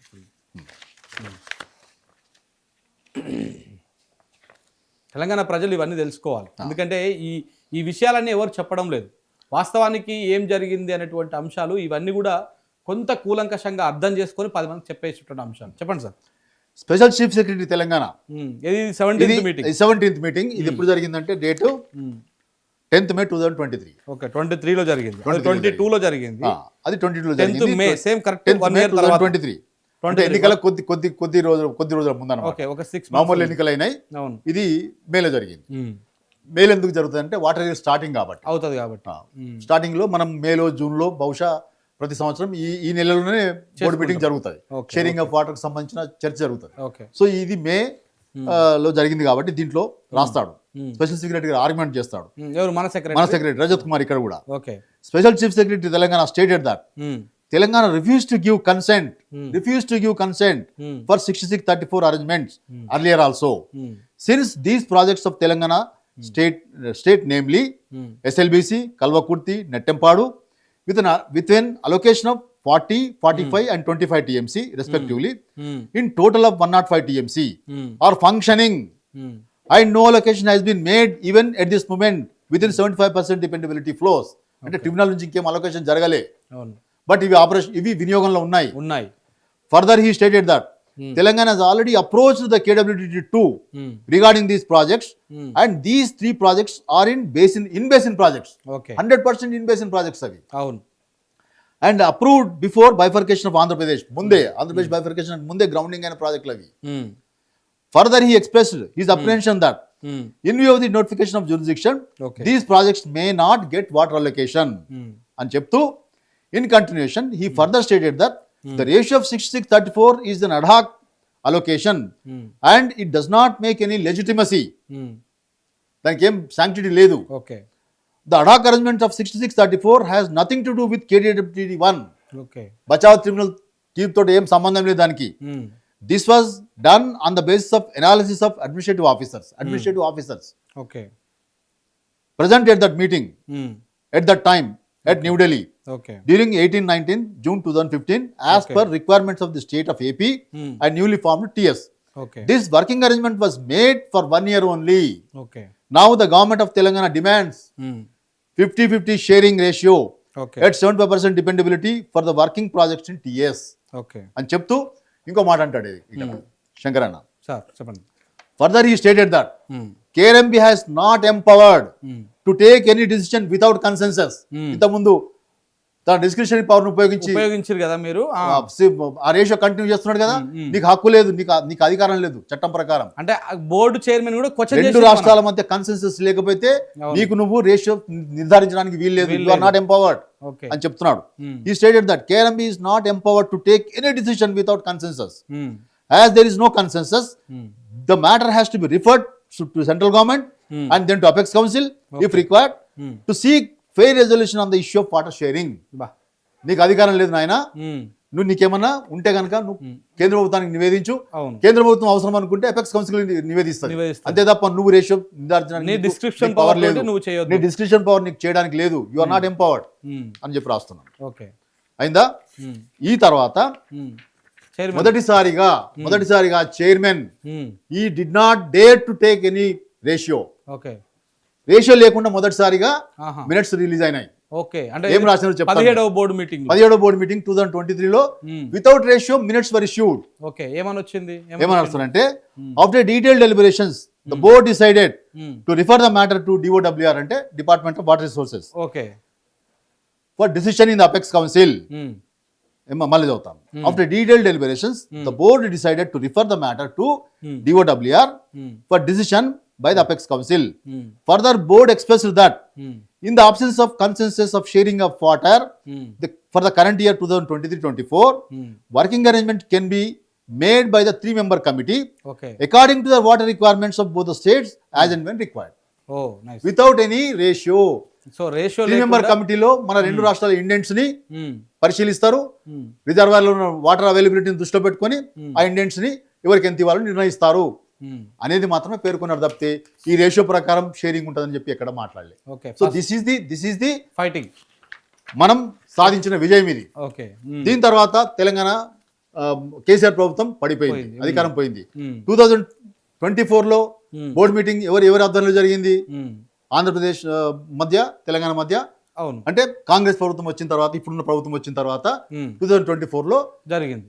18th board meeting జరిగింది. Okay, 18th board meeting లో మళ్ళీ ఈ ratio వచ్చేసింది. మళ్ళా ఏంది 64-30 64-30 ratio వచ్చింది. Okay, వీళ్ళు ఇవాళ శాశ్వతంగా దారాదత్తం చేసిండ్రు అని ఆర్గ్యుమెంట్ చేస్తున్న వాళ్ళు మరి సబ్సిక్వెంట్ ఇయర్స్ లో మళ్ళీ అదే రేషియో ఎందుకు తీసుకొచ్చిండ్రు? మేము 17th బోర్డు మీటింగ్ లో వితౌట్ రేషియో మినిట్స్ రిలీజ్ చేయించాం కదా. ఇక్కడ ఒక చిన్న డౌట్, ఇప్పుడు 17th బోర్డు మీటింగ్ లో మీరు ఒప్పుకోలే అంటే రాష్ట్ర ప్రభుత్వం ఒప్పుకోలేదు, రేషియో లేకుండా వచ్చింది కదా. రేషియో లేకుండా వచ్చింది. మరి వాటా నీళ్ళ కేటాయింపులు ఎట్లా వాడుకున్నారు? అదే ఇండియన్స్ మీద డిసైడ్ చేశారు. ఇండియన్స్ మన ఇండియన్స్ రెండింటి చూసి జలాశయాల్లో నీటి అవైలబిలిటీని బట్టి అవి రిలీజ్ చేసుకుంటూ పోయారు. అవి ఎంతనే తర్వాత మనము చూసుకోవచ్చు. బట్ రేషియో మాత్రం లేకుండా పోయింది. ఇది అంటే రేషియోని మనం అడ్డుకోగలిగినాము. రేషియోని అడ్డుకోగలిగినాం. మళ్ళీ సబ్సిక్వెంట్ బోర్డు మీటింగ్స్ లో నెక్స్ట్ బోర్డు మీటింగ్ లో మళ్ళీ అదే రేషియో కొనసాగింది. అదే రేషియో తోటి మెన్షన్ తోటి ఆ రేషియో మెన్షన్ చేస్తూ నెక్స్ట్ బోర్డు మీటింగ్ కి ఎవరెవరు పోయారు చెప్పండి ఒకసారి అధికారులు. ఇక దాంట్లో మన సెక్రటరీ రిటైర్ అయిపోయాడు కాబట్టి రజత్ కుమార్ గారు, ఇప్పుడు రాహుల్ బొజ్జా గారు ఉన్నారు దాంట్లో, మురళీధర్ గారు కూడా ఉన్నారు దాంట్లో. మురళీధర్ గారు 2024లో ఉన్నాడు, 25 లేకపోయి ఉండొచ్చు. ఆదిత్యనాథ్ దాస్ గారు వచ్చారా సలహాదారుగా అప్పటికున్నాడు ఆయన, వచ్చేసిండ్రా ఈ బోర్డు మీటింగ్ ఉన్నది. 2024లో వెంటనే అతను అడ్వైజర్గా వచ్చింది కదా. కాంగ్రెస్ ప్రభుత్వం అధికారం చేపట్టగానే కొద్ది రోజులకైనా అడ్వైజర్గా నియామకం పొందాడు. సో 2024లో మళ్ళీ రేషియో అపేర్ అయింది. మనం రేషియో లేకుండా చేయగలిగినాము మన పోరాటం వల్ల. బట్ సబ్సిక్వెంట్ బోర్డు మీటింగ్స్ లో మళ్ళీ రేషియో అపియర్ కావడం మొదలైంది. మరి ఇప్పుడు వీళ్ళు ఇవాళ శాశ్వతంగా ఆ రేషియోకి ఒప్పుకుంటున్నారు, దారాదత్తం చేశారు అని అన్నవాళ్ళు దాన్ని నిరోధించగలగాలి కదా. మేము నిరోధించినాం కదా. సేమ్ 23లో ఏదైతే జరిగిందో 24లో కూడా అదే జరగాలి కదా ఈ లెక్క ప్రకారం. నేను ఉన్నాను, అప్పుడు సర్వీస్ లో ఉన్నాను. ఈ 2020 16th బోర్డు మీటింగ్ లో 17th బోర్డు మీటింగ్ లో నేను కూడా పార్టిసిపేట్ చేశాను. నాకు తెలుసు అక్కడ జరిగిన పోరాటం ఏందో. మేము 17th బోర్డు మీటింగ్ లో మీరు కనుక రేషియో కనుక ఉంటే మేము వాకౌట్ చేస్తామని కూడా మేము ప్రకటించేస్తాం. అంత తీవ్రమైన పోరాటం చేసినాం. వాళ్ళు సాహసం చేయలేకపోయారు. 2 మీటింగ్స్ లోనే పాల్గొన్నారు, అన్ని బోర్డు మీటింగ్స్ లోనే పాల్గొన్నారు. ఈ బోర్డు మీటింగ్ పోయినప్పుడు ఏమేమి మాట్లాడారు అక్కడ అధికారులు? చాలా విషయాలు దీంట్లో అన్ని కులంకషంగా డిస్కస్ అయినాయి. 18th మీటింగ్ లో నేను చెప్పేది. 18th మీటింగ్ లో నేను లేరు. నేను అప్పటికి ప్రభుత్వం పడిపోయింది కాబట్టి నేను ఓఎస్డీగా లేను. తర్వాత వేరే అసైన్మెంట్ లో నేను ఉండిపోయాను. బట్ నేను ఆ మీటింగ్ కి నేను వెళ్ళలేదు ఇంకా. సో కాబట్టి ఏవైతే ఆరోపణలు చేస్తున్నారో శాశ్వతంగా దారాదత్తం చేశారు అని ఏదైతే ఆరోపణలు చేస్తున్నారో పూర్తి అబద్ధం అని చెప్పి నేను ఇన్ని డాక్యుమెంట్స్ మీకు చదివి వినిపించాను కదా.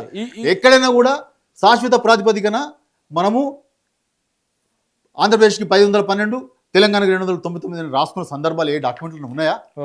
ఎక్కడ లేవు.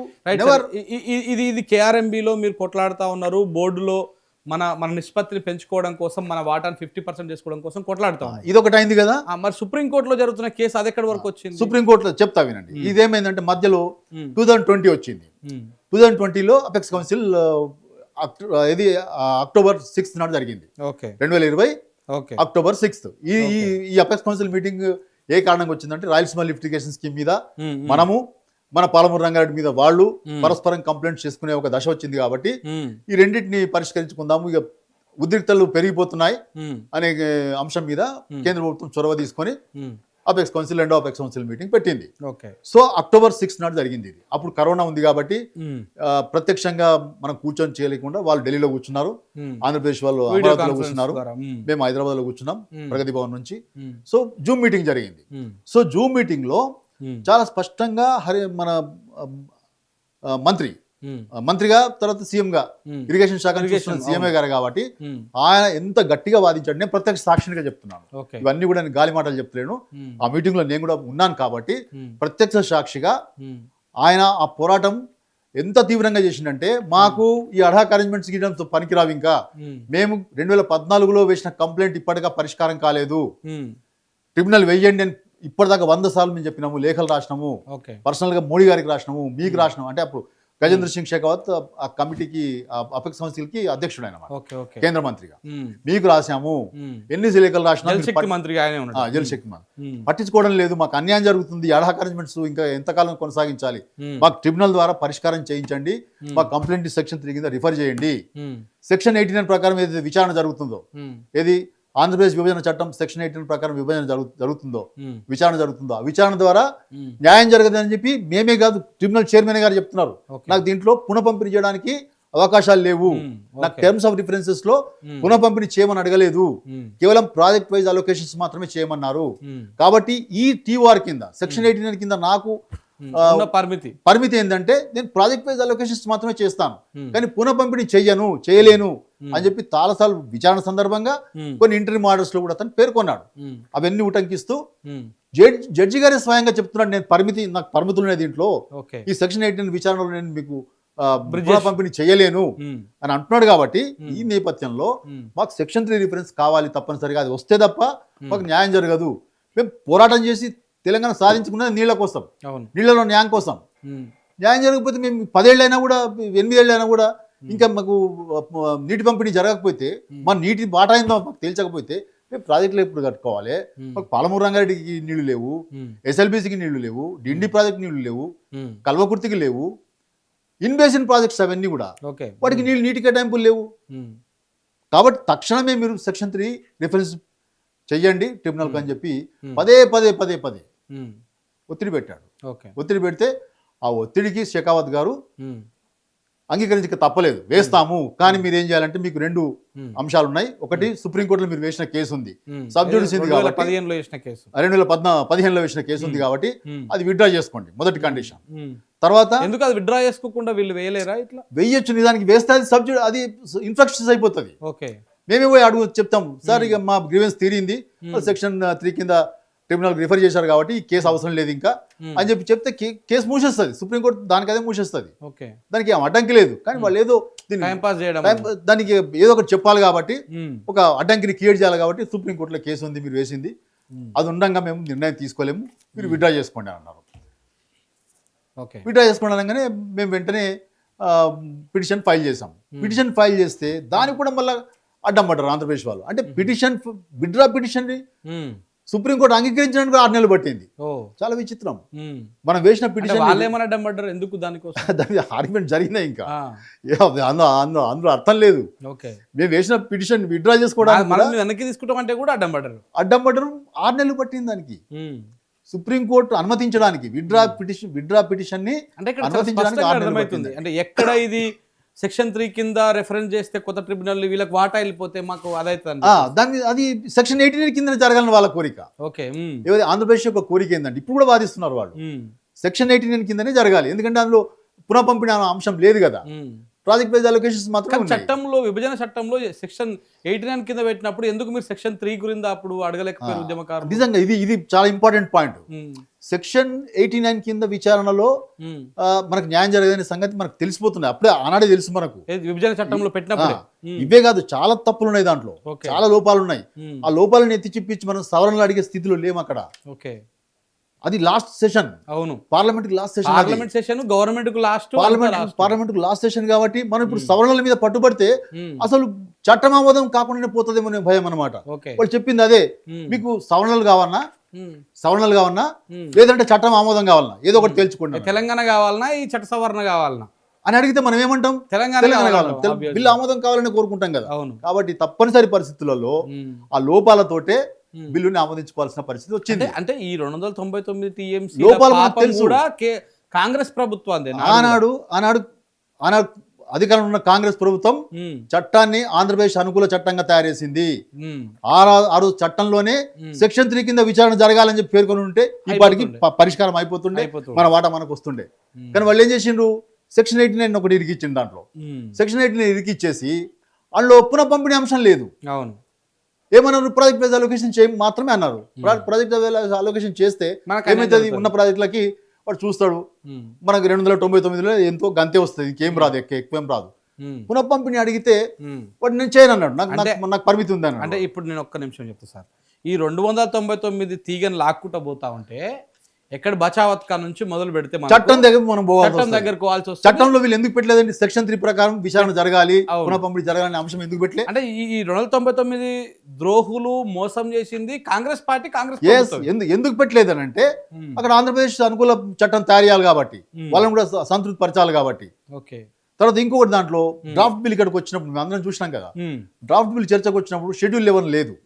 షెడ్యూల్ 11 ఏముంటదంటే వాళ్ళ ప్రాజెక్టులు కొన్ని కొనసాగించడానికి, అంటే ఫ్లడ్ బేస్డ్ ప్రాజెక్ట్స్ ఏవైతే ఉన్నాయో, ఇది వాళ్ళ తెలుగు గంగా అవన్నీ చాలా 5-6 ప్రాజెక్టులు వాళ్ళు ఫ్లడ్ బేస్డ్ ప్రాజెక్ట్స్ ఉన్నాయి కదా, అవి చేర్చడానికి ఒక లిస్ట్, ఒక షెడ్యూల్ 11 అని కొత్త ఇంక్లూడ్ చేశారు దాన్ని. షెడ్యూల్ 11 ఇక్కడ వచ్చినప్పుడు డ్రాఫ్ట్ బిల్లో లేదు అది. సో పార్లమెంట్లో ఇంట్రొడ్యూస్ చేసినప్పుడు షెడ్యూల్ 11 దాంట్లో వచ్చింది. షెడ్యూల్ 11లో వాళ్ళ 5 ప్రాజెక్టులు, మనం ఒక 2 ప్రాజెక్టులు పెట్టారు. ఏవి కల్వకుర్తి, నెట్టెంపాడు మాత్రం పెట్టారు. కానీ ఇంకా ఫ్లడ్ బేస్డ్ ప్రాజెక్ట్స్ మనవి ఉన్నాయి కదా, ఎస్ఎల్బిసి అప్పటికే వీటికంటే పాతది, అది నెట్టెంపాడు కల్వకుర్తి కంటే పాతది. కానీ ఎస్ఎల్బిసి లేదు దాంట్లో. పాలమూరు రంగారెడ్డి ఆల్రెడీ ఉమ్మడి రాష్ట్రం శాంక్షన్ చేసిన ప్రాజెక్టే, అది లేదు.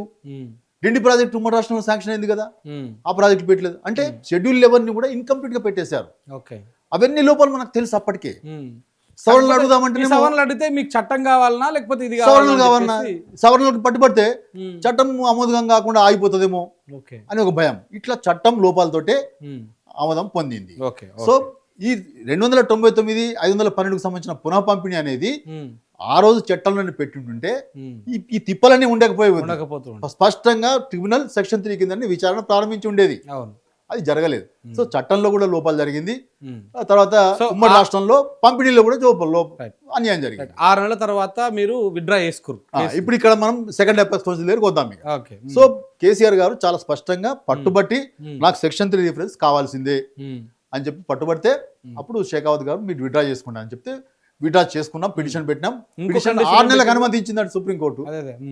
6 నెలలకు అనుమతించింది. ఎక్కడ మనం చూస్తాం ఎటువంటి మనం వేసిన పిటిషన్ విత్డ్రా చేసుకోవడానికి అనుమతించడానికి సుప్రీంకోర్టు హాస్ టేకెన్ 6 months అయిందా. సో 6 months లో తర్వాత మనము అనుమతించిన తర్వాత మనం మరొక లేఖ రాసినాం, అయ్యా మీరు చెప్పినట్టు మేము విత్డ్రా చేసుకున్నాం, సుప్రీంకోర్టు అనుమతించింది, ఇప్పటికన్నా మీరు సెక్షన్ 3 రిఫరెన్స్ మా కంప్లైంట్ 2014 లేదా కంప్లైంట్ మేము పెట్టినాము, ఆ కంప్లైంట్ ని ట్రిబ్యునల్ కి రిఫర్ చేయండి. ఈ ట్రిబ్యునల్ కి చేస్తారా, కొత్త ట్రిబ్యునల్ వేస్తారా, మీరే నిర్ణయించుకోండి. ఇంకో కండిషన్ ఏంటి, రెండో కండిషన్ ఇదే వాళ్ళు ఏమన్నారంటే ఇప్పుడున్న ట్రిబ్యునల్ బ్రేష్ కుమార్ ట్రిబ్యునల్ కి పంపించడమా లేదంటే కొత్త ట్రిబ్యునల్ వేయడమా అనేది న్యాయశాఖని సలహా తీసుకొని నిర్ణయం చేస్తాము అనేది. సో మేమన్నా మీరు ఏది వేసినా పర్వాలేదు, మనకు కావాల్సి మాకు సెక్షన్ 3 కంప్లైంట్ రిఫర్ కావడమే, సెక్షన్ 3 కింద రిఫర్ కావడమే. ఇప్పుడున్న బ్రిజేష్ కుమార్ ట్రిబ్యునల్ కి ఇస్తారా, కొత్త దానికి ఇస్తారా, అది మాకు పెద్ద అభ్యంతరం ఏం లేదు, దీనికి ఇచ్చినా ఓకే, కొత్తది ఇచ్చినా ఓకే అనే పద్ధతిలో మనం రాసాము. రాసిన తర్వాత ఇది ఎప్పుడు 2020 అక్టోబర్ కదా, 21లో ఇప్పుడు అట్లా మనకు సుప్రీంకోర్టు నుంచి పర్మిషన్స్ వచ్చినాయి, మనం పంపించాము. 2021లో పంపించాము. వాళ్ళు 1.5 hours 2 hours డిలే చేసి అంటే ఈ సెక్షన్ 3 రిఫరెన్స్ చేయడానికి రిఫరెన్స్ ఎప్పుడు వచ్చింది, 6 అక్టోబర్ 2020 నాడు గజెట్ పబ్లికేషన్ చేశారు. 10/10/23 అప్పుడు వాళ్ళు దానికి గజెట్ పబ్లికేషన్ చేశారు. ఏది కొత్త terms of references, additional terms of references. అంటే ఇప్పుడు ఉన్న ట్రిబ్యునల్ కే అడిషనల్ గా సెక్షన్ 3 కింద కొన్ని ఇచ్చారు. నేను చదివి వినిపిస్తాను దాంట్లో ఏమున్నాయి అనేది. ఇంత కథ జరిగిందా వెనకంగా? ఇది గజెట్ నోటిఫికేషన్ అండి. ఓకే, ఏనా డేట్ ఎప్పుడు? ఇది 6 October 2023. 6 October 2023 నాడు government of India gazette publication చేసింది, communicating additional terms of references under section 3 to the tribunal. ఏం రాసింది? ఇప్పుడు దీని కింద విచారణ జరుగుతున్నది. ఇది ఎప్పుడు ఇచ్చారు? మనం 2021లో విత్డ్రా చేసుకొని మేము విత్డ్రా చేసుకున్నాం, సుప్రీంకోర్టు మాకు అనుమతి ఇచ్చింది, మీరు దీని తక్షణమే చర్యలు తీసుకోండి మీ హామీ ప్రకారం అని చెప్పి మనం రాస్తే 2021లో రాస్తే 2023 అక్టోబర్ 2 ఏళ్ల తర్వాత ఈ గజెట్ నోట్ ఎన్నికలకు ముందు, ఒక నెల ముందు, నవంబర్లో ఎన్నికలు ఉన్నాయి. 29 ఎన్నికలు అక్టోబర్లో వచ్చింది. అంటే నవంబర్లో ఎన్నికలు ఉన్నాయి. అక్టోబర్ 6 నాడు 23 మన గజెట్ నోటిఫికేషన్ ద్వారా వాళ్ళు సెక్షన్ 3 రిఫరెన్సెస్, అడిషనల్ రిఫరెన్సెస్ ని పంపించారు. ఏం రాశారు దాంట్లో?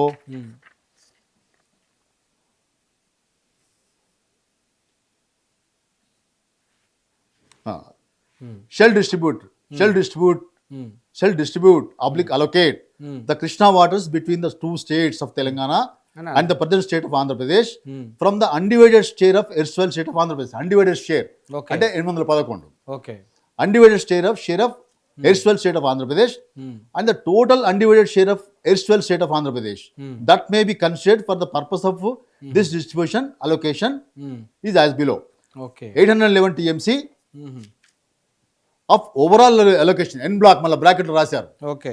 overall allocation n block made by the Krishna Water Dispute Tribunal 1 to the erstwhile state of Andhra Pradesh and any additional allocation over and above it made by the said tribunal to the erstwhile state of Andhra Pradesh. ఇది over and above అని ఎందుకంటారంటే tribunal 2 కూడా సుప్రీంకోర్టులో స్టేలో ఉన్నది, అది అమల్లోకి వస్తే 811 కాదు, పంచాల్సింది 1005 వస్తుంది. అవును. సో దాన్ని కూడా చేర్చారనమాట. ఒకవేళ ఈ KWD2 తీర్పు కనుక ఇంప్లిమెంటేషన్ లోకి వస్తే ఆ అడిషనల్ వాటర్ కూడా పంచమని అడుగుతున్నది, పంచమని రిఫరెన్స్ లో రాశారు. అనుకూలంగా అది కూడా పంచమని రాశారు. తర్వాత ఇప్పుడు పోలవరం ద్వారా వచ్చే 45 TMCని కూడా పరిష్కరించాడని చెప్పి ఇంకో టర్మ్స్ పోలవరం నుంచి గోదావరి తీసుకొచ్చి ఏకభావ నాగర్ సాగర్ వాడమని చెప్పి అందులో ఉంది కదా, గోదావరి ట్రిబ్యునల్ ఇచ్చిన నీళ్లు ఉన్నాయి కదా, ఆ నీళ్ల పంచాయతీ కూడా దీని ద్వారా పరిష్కరించమని అదొక అడిషనల్ రిఫరెన్స్ దీంట్లో పెట్టారు. సో ఈ రెండు రిఫరెన్సెస్, ఒకటి 811 పంచండి రెండు రాష్ట్రాల మధ్య, తర్వాత దీనికంటే అదనంగా ఏవైనా ట్రిబ్యునల్ ద్వారా వచ్చిన నీళ్ళు ఏమైనా ఆంధ్రప్రదేశ్ రాష్ట్రానికి వస్తే వాటిని కూడా పంచండి. మూడోది గోదావరి ట్రిబ్యునల్ ద్వారా పోలవరం డైవర్షన్ ద్వారా వచ్చిన 45 TMCలు కూడా 45 TMCల అంశాన్ని కూడా పరిష్కరించండి అనే అంశాలు దీంట్లో చేర్చారు. ఇది అక్టోబర్ 2023లో ఎన్నికలకు ఒక నెల ముందు. సో ఇది క్లియర్ గా ఇది రావడానికి పూర్తిగా ఫైట్ చేసింది మాత్రం మీ ప్రభుత్వం. 10 ఏళ్ల పాటు పోరాటం చేస్తే ఇది 2023లో మనం విజయం సాధించినాం. వైఫల్యం ఎక్కడ ఉందండి? మనం ఎక్కడ కూడా రాజీపడలే. తెలంగాణ వచ్చిన 42 రోజులకే పునః పంపిణీ చేయమని చెప్పి లేఖ రాసినాం సెక్షన్ 3 కింద. 2018 నుంచి అడహాక్ అరేంజ్మెంట్స్ ఏదైతే మనం రెండు టర్మ్స్ చేసుకున్నామో వాటిని వదిలేసి టోటల్ గా 50% డిమాండ్ చేస్తూ వస్తున్నాం. 2023లో ఏ రేషియో లేకుండా మినిట్స్ విడుదల చేయించగలిగినాం. ఒత్తిడి తెచ్చారు. 20లో 2020లో ఎపెక్స్ కౌన్సిల్లో ఇదే విషయం మీద పట్టుబట్టినాం. ఆ పట్టుబట్టిన కారణంగా, పోరాటం కారణంగా సెక్షన్ 3 రిఫరెన్స్ సాధించగలిగినాం. ఇంత విజయం సాధించిన తర్వాత మనం ఇంకా ఆంధ్రప్రదేశ్కి దారదత్తం చేసినామని చెప్పి ఆరోపణలు ఏం వాస్తవం ఉంది మీరు చెప్పండి శంకర్ గారు? ఎక్కడ దారదత్తం చేసిన సందర్భాలు డాక్యుమెంట్లు ఎక్కడన్నా మీకు వాక్యాలు కనబడి నేను చదివిన వాక్యాలలో ఎక్కడ నుండి చూపించమనండి సార్, నేను అడుగుతున్నాను. ఎక్కడైనా శాశ్వతంగా 299 చాలు అంటే వాళ్ళు చెప్పేది ఏంటంటే మీరు అసలు ఆ 299 అనేది అసలు ఒప్పుకోకుండా ఉండుంటే అయిపోతుండే, మీరు ఎందుకు సంతకం పెట్టిర్రు అని చెప్పేసి కొంతమంది. ట్రిబ్యునల్ అప్పటికి వేసిండు కదా, మన ప్రాజెక్టు వినియోగంలోకి రాలే కదా, అప్పటికి మనం చేసుకున్నది 1 సంవత్సరానికే కదా, అప్పటికి వినియోగంలోకి రాలేదు, 1 సంవత్సరానికే చేసుకున్నాం. స్పష్టంగా రాష్ట్రం అడహాక్ అరేంజ్మెంట్ అని చెప్పి. తర్వాత మనం 2018 నుంచి అడాక్ రేషియో మార్చమని అడుగుతూనే ఉన్నాం కదా 50-50కి. సో మనం ఎక్కడ రాజీపడ్డాం? ఎక్కడ కూడా రాజీపడలేదు. తెలంగాణ రాష్ట్రం ఎప్పుడు కూడా రాజీపడలే. మన హక్కుల విషయంలో, మన తెలంగాణ జల హక్కుల విషయంలో, కృష్ణా జలాల విషయంలో మన హక్కులకు సంబంధించి ఎప్పుడు రాజీపడలే, నెవర్. సో ఇది 290 ఇక్కడ దాకా మనం 299కి సంబంధించిన వాస్తవాలు ఇట్లా ఉన్నాయి. ఎక్కడ కూడా దారాదత్తం చేసిన డాక్యుమెంటల్ ఎవిడెన్స్ ఎక్కడా లేదు. అసలు ఆ ఆలోచన ఎవరికి వస్తుందండి? కేసీఆర్ అసలు ఉద్యమంలోనే 2002 నుంచే పునః పంపిణీకి సంబంధించిన పోరాటం మొదలు పెట్టిండు కదా. ఉద్యమ సందర్భంగా ఆయన 512ని ఎట్లా ఒప్పుకుంటాడండి? ఎట్లా ఒప్పుకుంటాడు? విద్యాసాగర్ రావు గారు ఆయన నీళ్ల మనిషి, ఎంత చైతన్యం పోది చేసాడు జనాల్లో. అటువంటి వ్యక్తి ఆధ్వర్యంలో ఆ మీటింగ్ లో మన నాయకత్వం, మన బృందము అడాక్ 1 year కోసం చేసుకున్నది. ఎక్కడ మనం శాశ్వతంగా దారాదత్తం చేసినాం? ఎక్కడ మరణ శాసనం రాసినాం? పోరాటం నిరంతరం 10 ఏళ్ల పాటు కొనసాగితేనే కదా ఇది వచ్చింది. ఇది విజయం కాదా?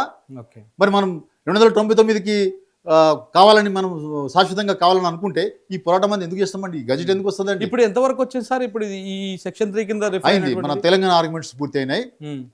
ఇప్పుడు ఆంధ్రప్రదేశ్ ఆర్గ్యుమెంట్స్ కొనసాగుతున్నాయి. ఇంకో 2 హియరింగ్స్లో ఆంధ్రప్రదేశ్ ఆర్గ్యుమెంట్స్ కొనసాగిన తర్వాత బహుశా ఇంకొక 1 yearలో మనకు తీర్పు రావచ్చు, వచ్చే అవకాశం ఉందని అనుకుంటున్నాం. ఇంకొకటి సార్, అంటే నాకు ఇందులో ఒక చిన్న డౌట్ ఉంది. ఇప్పుడు బేసికలీ మనకు ఏదైతే ఓవరాల్గా 811 టీఎంసీలు కేటాయించిందో ఏడి 3 రాష్ట్రాలకు పంపిణీ చేసినప్పుడు, ఉమ్మడి ఆంధ్రప్రదేశ్, కర్ణాటక, మహారాష్ట్రకి, దాంట్లో మనకు వచ్చిన వాటా 811 టీఎంసీ. అలా కాకుండా ఇప్పుడు మనము సపరేట్ స్టేట్గా అయినాం కదా, సో మనకు ఈ 3 రాష్ట్రాలకు పంపిన వాటర్లోనే ఈ 811 టీఎంసీలో మన వాటా ఎక్కువ వస్తుందా, లేకపోతే అన్ని రాష్ట్రాలకు ఇక్కడ క్యాచ్మెంట్ ఏరియా మీద చేస్తే ఎక్కువ వస్తుందా మనకు? ఇక్కడ మీకు ఇంకో విషయం చాలా స్పష్టంగా చెప్పాలి. బజాజ్ ట్రిబ్యునల్ ఏం చేసిందంటే ఈ 2060 70% డిపెండబుల్ ఈల్డ్, అంటే నదిలో ప్రతి సంవత్సరం అంటే ప్రతి 4 ఏళ్లకు 4 ఏళ్లలో 3 సార్లు వచ్చే ఈల్డ్ అన్నమాట. అది ఆ ఈల్డ్ 2060 టీఎంసీలుగా లెక్కగట్టింది. ఓకే, 2060 టీఎంసీలు అంతకు మించి కనుక నీళ్ళు ఏమన్నా వస్తే, ఈ 2060కి మించి నీళ్లు వస్తే టేల్ అండ్ స్టేట్గా ఆంధ్రప్రదేశ్ రాష్ట్రం వాటిని వినియోగించుకోవడానికి స్వేచ్ఛనిచ్చింది, లిబర్టీని ఇచ్చింది, హక్కుగా ఇవ్వలే. Bachawat tribunal has given liberty to utilize excess water over and about 2060. Okay okay, అంతకంటే మించి కనుక నీళ్ళు వస్తే టేల్ అండ్ స్టేట్గా వాటిని వాడుకోవడానికి వినియోగించుకోవడానికి స్వేచ్ఛను కల్పించింది. ఆ స్వేచ్ఛ ఆధారంగానే ఈ ఫ్లడ్ బేస్డ్ ప్రాజెక్ట్స్ అన్ని వచ్చినాయి.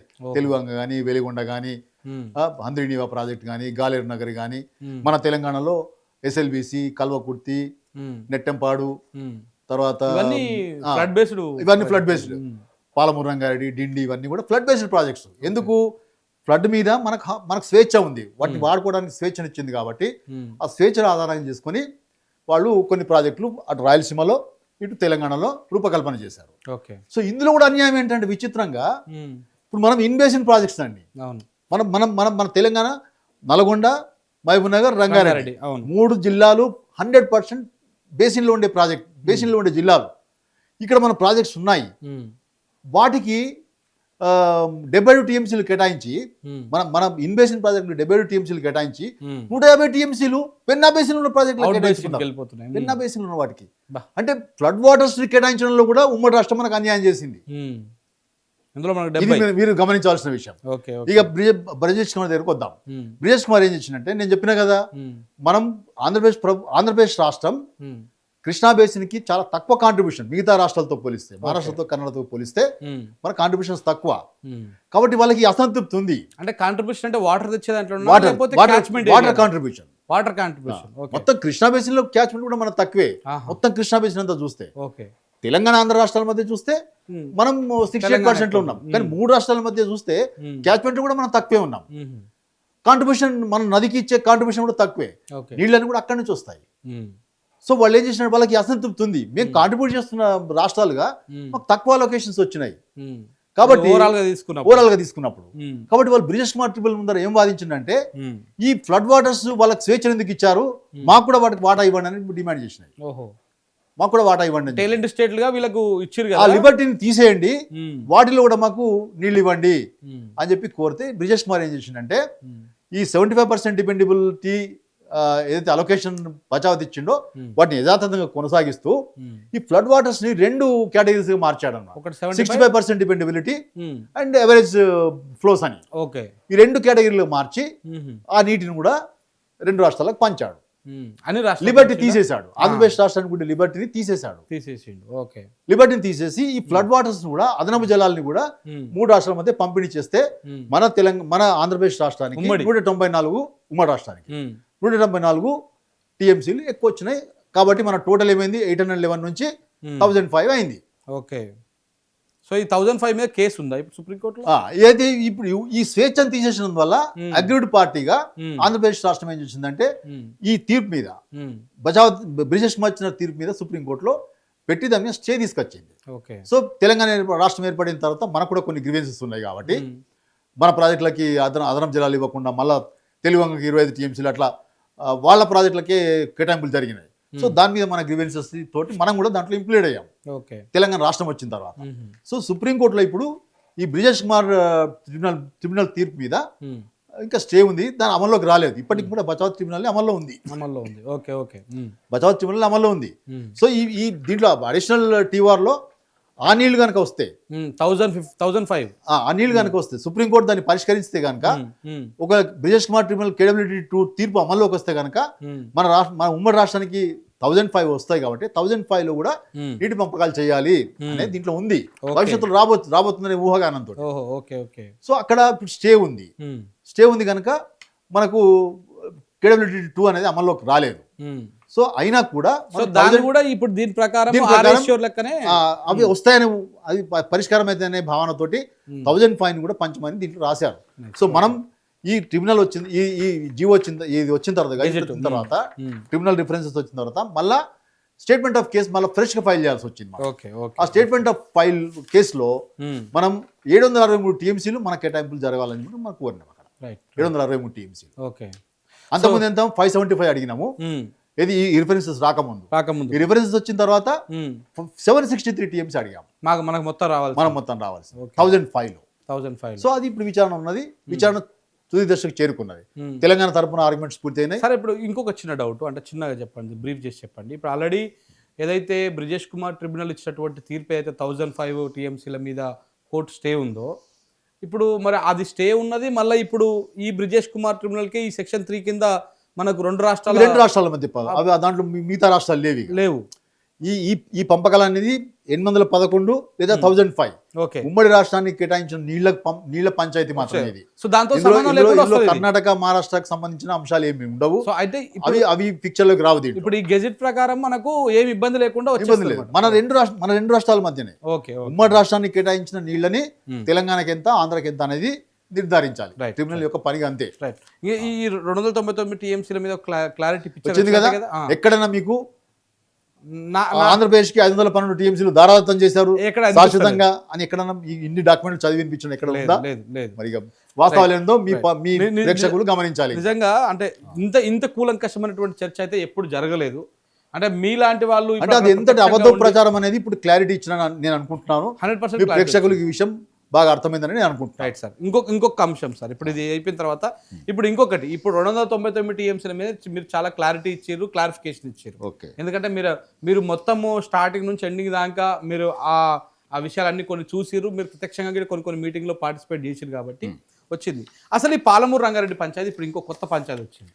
ఈ పాలమూరు రంగారెడ్డి పంచాయతీని మీరు అధికారంలోకి వచ్చిన తర్వాత, తెలంగాణ ఏర్పడిన తర్వాత, ఇది జూరాల నుంచి పెట్టాల్సినటువంటి ప్రాజెక్టును తీసుకుపోయి మీరు శ్రీశైలంకి అటాచ్ చేశారు. శ్రీశైలం బ్యాక్ వాటర్ నుంచి తీసుకుంటామని, దానివల్లనే ఇప్పటిదాకా జూరాల మీద పెట్టినటువంటి ఖర్చు కానీ ఒక్కటి కూడా రూపాయి కూడా ఒక్క ఎకరానికి కూడా నీళ్ళు ఇవ్వలేకపోయారు. సో దానివల్ల ఏం జరిగింది, కావాలనే అటు కాళేశ్వరం కట్టి అక్కడ చాలా లక్షల ఎకరాలు ఆయకట్టు తీసుకొచ్చారు, ఇక్కడ మాత్రం ఒక్క ఎకరానికి కూడా తీసుకురాలేదు. అసలు జూరాల నుంచి శ్రీశైలానికి ఎందుకు మార్చాల్సి వచ్చింది పాలమూరు రంగారెడ్డి ప్రాజెక్ట్ని? ఇది కూడా కొత్త ఆరోపణ కాదండి. ఇంతకుముందు చెప్పినట్టుగానే దీనికి సంబంధించిన ఆరోపణ కూడా చాలా కాలం నుంచి చేస్తూ వస్తున్నారు. ఇదేం కొత్తది కాదు. ఈ డిసిషన్ కూడా గతంలో జరిగింది. దీనికి సంబంధించి కూడా క్లారిఫికేషన్స్ అటు అసెంబ్లీ వేదిక మీద, బయట నేను కూడా ఎన్నో వ్యాసాలు రాసి, మొన్న మీ పత్రికలోనే ఒక వ్యాసం నేను రాసి, పాలమూరు రంగారెడ్డి అసలు వాస్తవాలని దాంట్లో కూడా చాలా క్లారిటీ తోటి అసలు ఈ పాలమూరు రంగారెడ్డి యొక్క వ్యవహారం ఏంది, దాంట్లో వాస్తవాలు ఏంది అని చెప్పే ప్రయత్నం చేసినాను. మళ్ళా మీరు అదే విషయం డిస్కషన్ పెడుతున్నారు కాబట్టి ఇప్పుడు ఒకటి 299 TMCల మీద క్లారిటీ వచ్చేసింది. పార్లమెంట్ కూడా అదే క్లారిటీతో మనం గనక మన వీడియో కనుక ఇప్పుడు జరుగుతున్నటువంటి ఈ 1 అవర్ కన్వర్జేషన్ పూర్తిగా వింటే మాక్సిమం 90% వాళ్ళకి అర్థం చేసుకుంటే క్లారిఫికేషన్ వచ్చేస్తుంది. అట్లనే సేమ్ క్లారిఫికేషన్ అసలు ఎందుకు మార్చాల్సి వచ్చింది పాలమూరు రంగారెడ్డిని, ఎందుకు మీరు జూరాల నుంచి శ్రీశైలానికి తీసుకుపోవాల్సి వచ్చింది, దానివల్ల ఖర్చు పెరిగిందా లేకపోతే నీటి లభ్యత పెరిగిందా, ఏమి ఆశించి మీరు ప్రాజెక్టును రీడిజైన్ చేసిరు అనేటువంటి వాటికి ఆ ఆరోపణలకి మీరు ఏం సమాధానం చెప్తారు? దీని క్రానాలజికల్గా ఆర్డర్లో మనం చూస్తే కనుక ఫస్ట్ 2009లోనే తెలంగాణ రిటైర్డ్ ఇంజనీర్స్ ఫోరం వాళ్ళు 2009లో ఉమ్మడి 4/2/2009 డేట్ రాసుకుని 4/2/2009 నాడు తెలంగాణ రిటైర్డ్ ఇంజనీర్స్ ఫోరం వాళ్ళు ఒక ప్రపోజల్ తయారు చేశారు. ప్రపోజల్ తయారు చేసి ఆనాడు పార్లమెంట్ సభ్యుడిగా ఉన్న సుధాకర్ రెడ్డి గారు, ఆయన నాయకత్వంలో అప్పుడు ముఖ్యమంత్రి రాజశేఖర రెడ్డి గారు ఉన్నారు, ముఖ్యమంత్రిని వెళ్ళి కలిశారు. కలిసిన తర్వాత ఆయన దాని మీద ఎండార్స్మెంట్ చేశాడు. దీని మీద ఎగ్జామిన్ చేసి దీనికి సంబంధించిన ఫైల్ పుటప్ చేయండి అని చెప్పి 2009లోనే ఏది 4/2/2009 నాడు CMOలో ఎండార్స్మెంట్ తోటి డిపార్ట్మెంట్కి వచ్చింది. ఏమని వచ్చింది, టు ఇన్వెస్టిగేట్ అండ్ టేకప్ పిఆర్ఎల్ఏఎస్ అంటే పాలమూరు రంగారెడ్డి ప్రాజెక్ట్ని ఇన్వెస్టిగేట్ చేసి దాన్ని టేకప్ చేయండి అని సిఎంఓ నుంచి ఎండార్స్మెంట్ ద్వారా డిపార్ట్మెంట్కి చేరింది. ఓకే. సో ఈ ప్రపోజల్ ఏదైతే రిటైర్డ్ ఇంజనీర్స్ ఫోరం వాళ్ళు తయారు చేసిన ప్రపోజల్లో వాళ్ళు ఒరిజినల్గా జూరాల నుంచే పెట్టారు. ఓకే. జూరాల నుంచి పెట్టి అక్కడ లిఫ్ట్ చేసి ఒక 3 పెద్ద రిజర్వాయర్స్ ప్రపోజ్ చేశారు. ఆ పెద్ద మూడు పెద్ద రిజర్వాయర్స్ లో చాలా ముంపు ఎక్కువగా ఉందన్నమాట. ఏమేమి రిజర్వాయర్లు పెట్టిర్రు? ఆ పేర్లు నాకు పెద్దగా ఇప్పుడు గుర్తులేవు కానీ గండీడు ఇటువంటివి ఉన్నాయి. 3 రిజర్వాయర్స్ పెట్టారు. అంటే పెద్ద అంటే ఎంత ఎంత సామర్థ్యంతో పెట్టారు? అవి 40 టీఎంసీలు 70 టీఎంసీలు అట్లా పెద్ద పెద్ద రిజర్వాయర్స్ అన్నమాట. 40-70 టీఎంసీ. ఆ రిజర్వాయర్స్ లో కొన్ని 40 పైగా గ్రామాలు రీహాబిలిటేట్ చేయాల్సిన ఒక పరిస్థితి వచ్చింది. వేలాది ఎకరాలు 70,000 ఎకరాలు ఎంతో మనం భూసేకరణ చేయాల్సి ఉన్నది. ముంపు గురవుతున్న భూములని గ్రామాలు పోతున్నాయి, పెద్ద ఎత్తున ముంపు ఉన్నది దాంట్లో. సో ఇవి దాంట్లో ఉన్నాయి, ఒరిజినల్ ప్రపోజల్లో అవి ఉన్నాయి.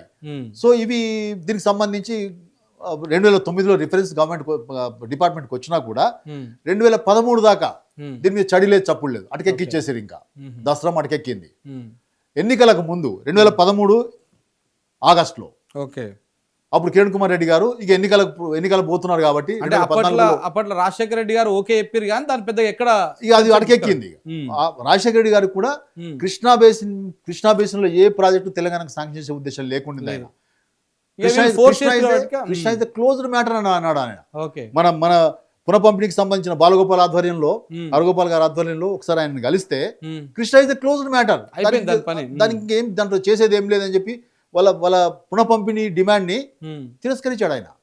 సో ఆయన గోదావరి మీద బాగా ప్రాజెక్టులు ఇచ్చాడు.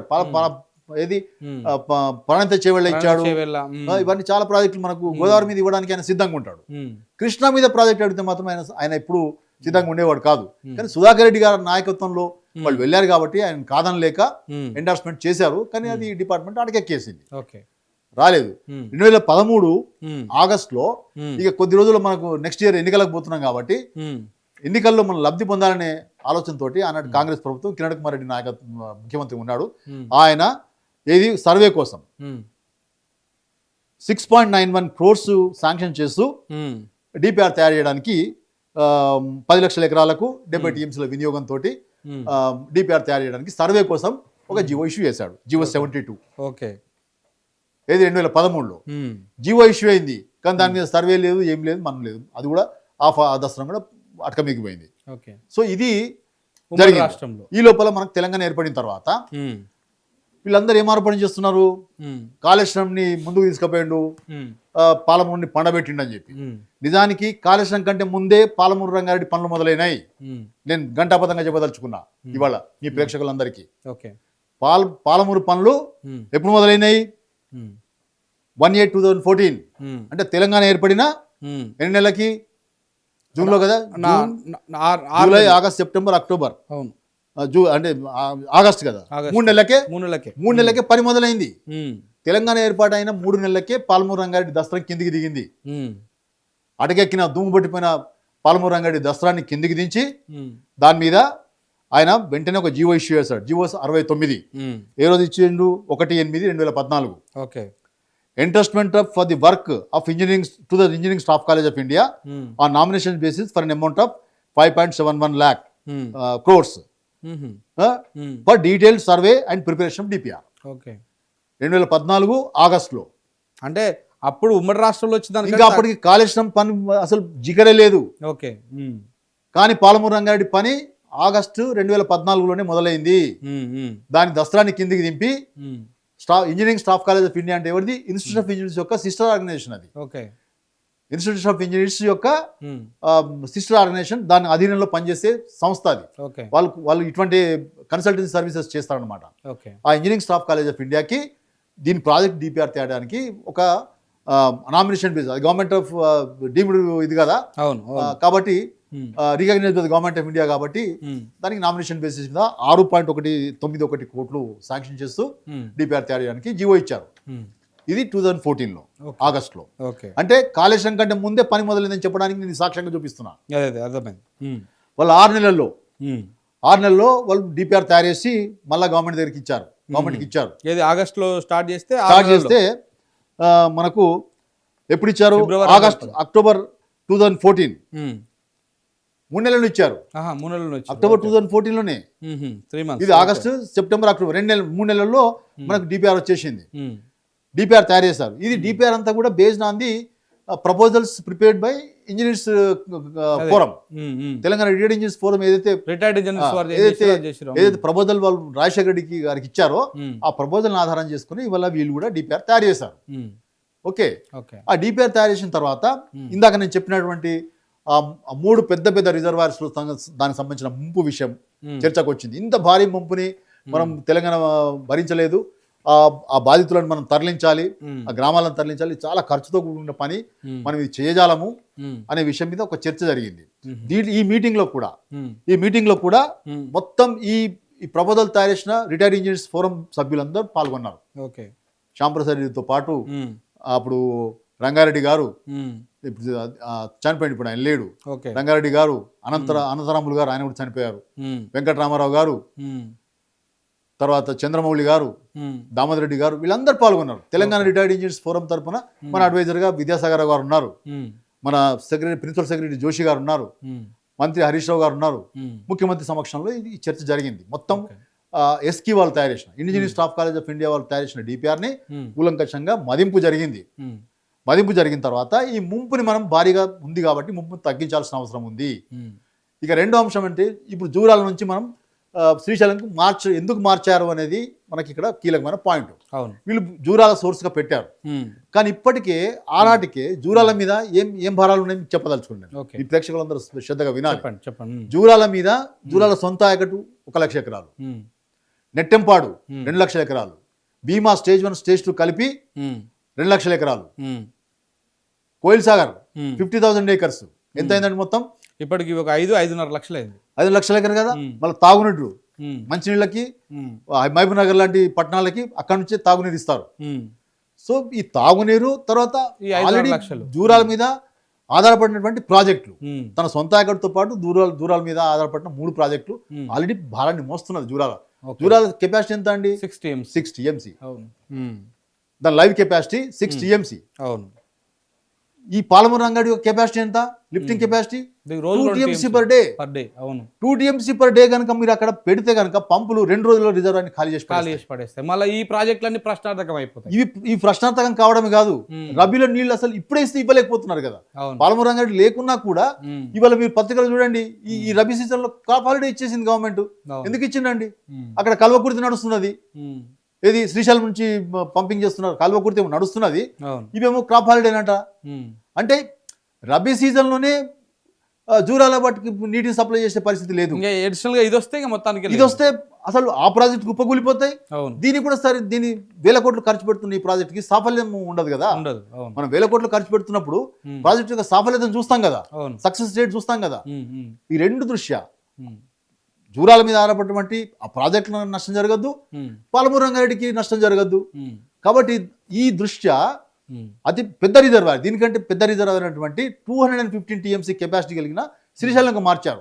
శ్రీశైలంలో మనకు పెద్దగా డ్రాయల్ కెపాసిటీ లేదు, కల్వకుర్తి మాత్రమే ఉంది మనకు. వాళ్ళకి పోదిరెడ్డిపాడు తీస్తే 4 TMC 5 TMC వెళ్ళిపోతాయి అక్కడ. వీళ్ళు ఏమంటున్నారు, ఇప్పుడు జూరాల నుంచి మార్చి మీరు మన కృష్ణా జలాన్ని మొత్తంగా ఆంధ్రాకు దారదత్తం చేశారు. ఇది చేర్చకపోతే శ్రీశైలం దారదత్తం చేసినట్టయితే కదా. ఇప్పుడు మనం ఏం చేసినాం, శ్రీశైలం నీళ్ళని మనం వాడుకోదలుచుకున్నాం. శ్రీశైలంకి ఇంకేం వస్తాయంటే తుంగభద్ర నీళ్ళు కూడా వస్తాయి. ఒకవేళ కృష్ణానదిలో మన పైనుంచి నీళ్ళు రావడం కొంచెం ఆలస్యమైనా కూడా తుంగభద్ర క్యాచ్మెంట్ లో వర్షం పడితే కనుక మనకు ఆ వాటర్ కూడా శ్రీశైలంకి వస్తాయి. 300-450 TMCలు తుంగభద్ర నుంచి కూడా మనకు శ్రీశైలంకి నీళ్లు చేరుతాయి. కాబట్టి ఇవన్నీ అడ్వాంటేజెస్ ఉన్న కారణంగా ప్రభుత్వం వీళ్ళందరూ అంటే మన మీటింగ్లో ఈ మేధావులంతా, ఇంజనీరింగ్ మేధావులంతా కూర్చొని చర్చించిన తర్వాత ఒక నిర్ణయం ఏం చేసిందంటే, ఇది జూరాల నుంచి మనం శ్రీశైలంకు మార్చిన తర్వాత అది రీఇంజనీరింగ్ చేసుకుందాం అనే విషయం మీద చర్చ జరిగి 6 రిజర్వాయర్స్ ప్రపోజ్ చేసిందండి. 6 రిజర్వాయర్స్ చాలా ఈ 3 రిజర్వాయర్స్ తో పోలిస్తే వాటిలో ముంపు చాలా తక్కువ. 3 గ్రామాలు 15 తండాలు మాత్రమే మునుగుతున్నాయి. అక్కడ 40 నుంచి 50 గ్రామాలు మునిగే పరిస్థితి. 6 కలిపి 6 రిజర్వాయర్స్ లో కలిపి 3 గ్రామాలు, ఒక 15 తాండాలు, చిన్న లంబాడ తాండాలు మునిగిపోతున్నాయి అని దాన్ని ఏం చేసిందంటే, దాని యొక్క బ్యూటీ ఏంటంటే గుట్టల్ని అనుసంధానం చేస్తూ కట్టినమాట. గుట్టల మధ్య ఇప్పుడు మన మల్లన్న సాగర్ లాగా రంగన సాగర్ లాగా అది ఆ ఎక్స్పెరిమెంట్ ఇక్కడ కూడా అతను చేశాడు. అందరు కలిసి చేసింది, అది ఒక సీఎం గారు కూర్చొని చేసింది కాదు. అందరు కలిసి టోపో షీట్లో అధ్యయనం చేసి అటు గూగుల్ ఎర్త్ సాఫ్ట్వేర్ని ఉపయోగించుకొని అందరు కలిసి చూసిన తర్వాత రిజర్వాయర్ లొకేషన్స్ని మనం పెట్టుకున్నాం. ఇక్కడ 67 టీఎంసీ రిజర్వాయర్ కెపాసిటీ అన్ని కలిపి. తర్వాత ఆయకట్టు పెంచుకున్నాం 12.3 lakh acres. పాత దాంట్లో 10 లక్షలు ఉండింది, 10 లక్షలు ఉంటుండే 12 అయింది, 12.3 అయింది. 7 లక్షలు మహబూబ్ నగర్ జిల్లా, 5 లక్షలు రంగారెడ్డి జిల్లా, 30,000 నల్గొండ జిల్లా. తర్వాత నీటి కేటాయింపులు కూడా అందులో 70 టీఎంసీలు ఉండే, దీనికి 90 టీఎంసీలు మార్చినాం. తర్వాత lifting capacity 2 TMC per day చేసినాం. దీనికి ఏం చేసినాం అంటే డిండి కూడా శ్రీశైలం నుంచి పెట్టారు కాబట్టి పాత ప్రబోధంలో డిండి ఎత్తిపోతల పథకం కూడా దాని సోర్స్ శ్రీశైలం రిజర్వాయర్ మొదటి నుంచి కూడా. కాబట్టి 2 శ్రీశైలం రిజర్వాయర్ నుంచే మనకు సోర్స్ గా ఉన్నాయి కాబట్టి రెండింటిని కలుపుదామని ఇంటేక్ మటుకు రెండింటిని కలిపి ఒకటే ఇంటేక్ ద్వారా నీటిని తీసుకుందామని చెప్పి 2 TMC per day lifting capacity పెట్టారు. 1.5 టీఎంసీ పాలమూరు రంగారెడ్డికి, 0.5 టీఎంసీ డిండికి దానికి బైఫర్కేట్ చేద్దామనే ఆలోచనతోటి మనం ఇంటేక్ నార్లాపూర్ దగ్గర ఇంటేక్ యొక్క కెపాసిటీ 2 టీఎంసీ పర్ డే తీసుకున్నాం. నార్లాపూర్ నుంచి మళ్ళీ అవి బైఫర్కేషన్ కి సంబంధించిన చర్చ జరిగింది. సో ఇట్లా దూరాల నుంచి మార్చినందువల్ల మనకి ఏమేమి జరిగినాయి?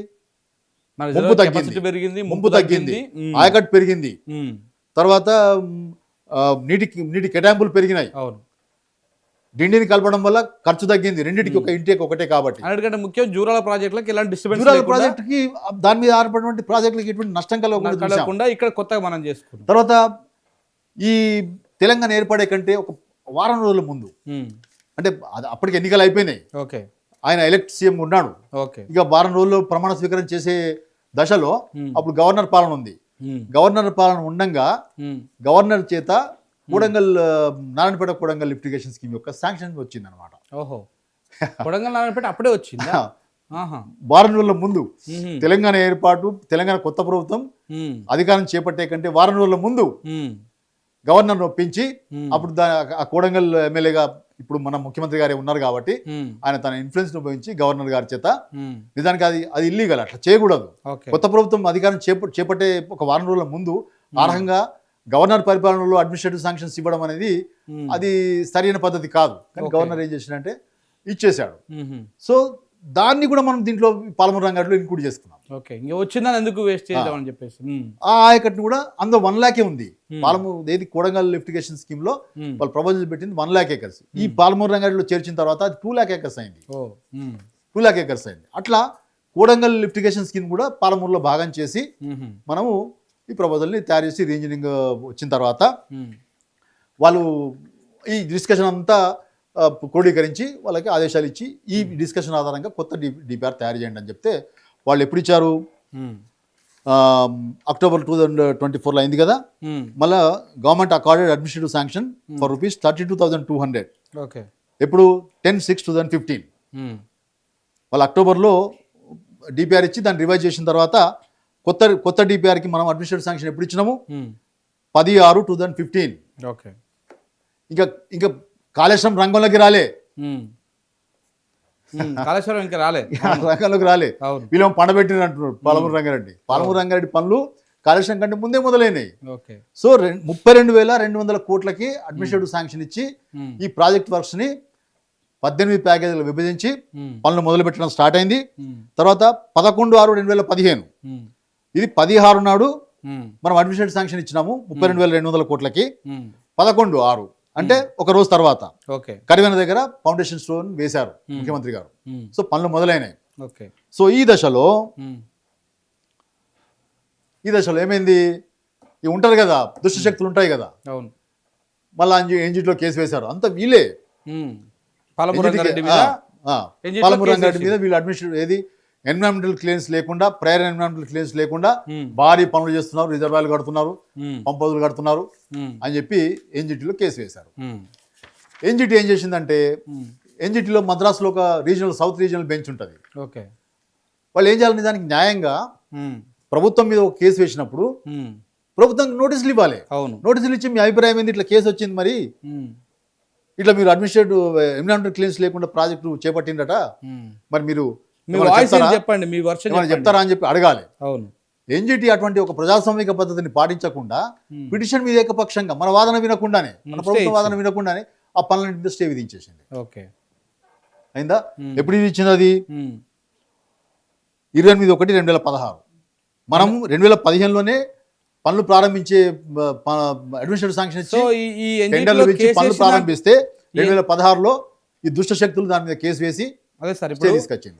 ఈ 2000 ఈ ఎన్జిట్లో కేసు వేసిన దాంట్లో కూడా అప్పుడు ఏ నాయకులు ఉన్నారు, ఏ పార్టీ వాళ్ళు ఉన్నారు ఎక్కువ? ఇంకెవరు ఉంటారు? ఇప్పుడు అధికారంలో ఉన్న వాళ్ళే ఉన్నారు. ఇంకెవరు ఉంటారు? వేరే వాళ్ళు ఉండరు కదా. వీళ్ళు ఇక్కడనే కాదు, చాలా ప్రాజెక్టులలో ఎన్జిటీలో కేసు వేసిండ్రు. సీతమ్మ సాగర్ ప్రాజెక్ట్ మీద కేసు వేశారు, ఎన్జిటీలో కేసు ఉంది. డిండి ప్రాజెక్ట్ మీద ఎన్జిటి కేసు ఉంది. అక్కడ ఫ్లడ్ ఫో కెనాల్ గౌరవెల్లి రిజర్వాయర్ మీద ఎన్జిటి కేసు ఉంది. ఎన్ని ప్రాజెక్టుల మీద కేసులు వేసిండండి. ఇప్పుడు పాలమూరు రంగారెడ్డి మీద కేసు ఉంది. వీళ్ళే కాంగ్రెస్ నాయకులు వేసిన కేసు పక్కా, ఇంకా అనుమానమే అవసరం లేదు. వేశారు. వేసిన తర్వాత ఏకపక్షంగా తీర్పిస్తే ఎన్జిటి యొక్క అప్రజాస్వామిక వైఖరిని మేము ఖండిస్తూ మేము సుప్రీం హైకోర్టులో అప్పీల్ చేశాం. మా వాదన వినకుండా చేశారు, మా హక్కులకు భంగకరంగా వాళ్ళు చేశారు అని చెప్తే హైకోర్టు ఏం చేసిందంటే ఆ తీర్పు మీద స్టే ఇచ్చింది. స్టే ఇచ్చి హైకోర్టు మా వాదనలు విన్నది. మేము ఇప్పుడు ఎన్విరాన్మెంట్ క్లియరెన్స్ వచ్చేదాకా ఇరిగేషన్ కాంపోనెంట్ చెయ్యము, ఒక అండర్టేకింగ్ ఇచ్చాము హైకోర్టుకి.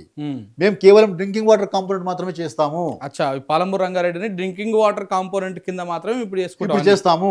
ఈసీ తీసుకున్న తర్వాతనే, ఎన్విరాన్మెంట్ క్లియరెన్స్ తీసుకున్న తర్వాత మాత్రమే ఇరిగేషన్ కాంపోనెంట్ చేస్తాము అనే ఒక హామీ ఇచ్చి హైకోర్టు ద్వారా మనం పనులు చేయడానికి అనుమతి పొందినాము. ఎప్పుడు 28/6/2017. అంటే 5 నెలల తర్వాత, సంవత్సరం అయింది సార్. అప్పటికి 15లో మొదలైంది కదనే. 15లో మొదలైంది, 16లో స్టే వచ్చింది. కేసీఆర్ గారు ఎప్పుడు ఫౌండేషన్ స్టే వేశాడు? 11/6/2015 అయిందా? 2015 నుంచి 2017 దాకా ఈ కేసు కారణంగా 2 ఏళ్ల పాటు పనులు ఆగిపోయినాయి. లేకపోతే అది ముందు డిలే కారణం ఎవరు? కాంగ్రెస్ పార్టీ. నేను నా నోటితో చెప్పించకండి మీరు. అంటే ఆలస్యం కావడానికి పనులు మొదలైనాయి. కాంగ్రెస్ ఎవరు కాళేశ్వరంని ముందు తీసుకుపోయినారు, పాలమూరుని పండబెట్టడానికి కారణం ఎవరండి? 2 ఏళ్ల పాటు డిలే కావడానికి ఎన్జిటి కేసు కారణం కాదా?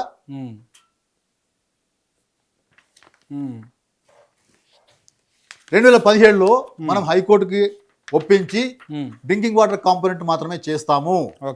ఇరిగేషన్ కాంపోనెంట్ అంటే కాలువలు, కెనాల్ నెట్వర్క్, అంటే పంట పొలాలకి నీళ్ళు ఇవ్వడానికి కావాల్సిన కెనాల్ నెట్వర్క్ ని మేము ఈసీ తీసుకున్న తర్వాతనే చేస్తామని హామీ ఇచ్చి ఈ నార్లాపూర్ దగ్గర నుంచి ఉద్దండాపూర్ దాకా మనం 18 ప్యాకేజీలు విభజించి ఇవన్నీ పనులు చేసినాం.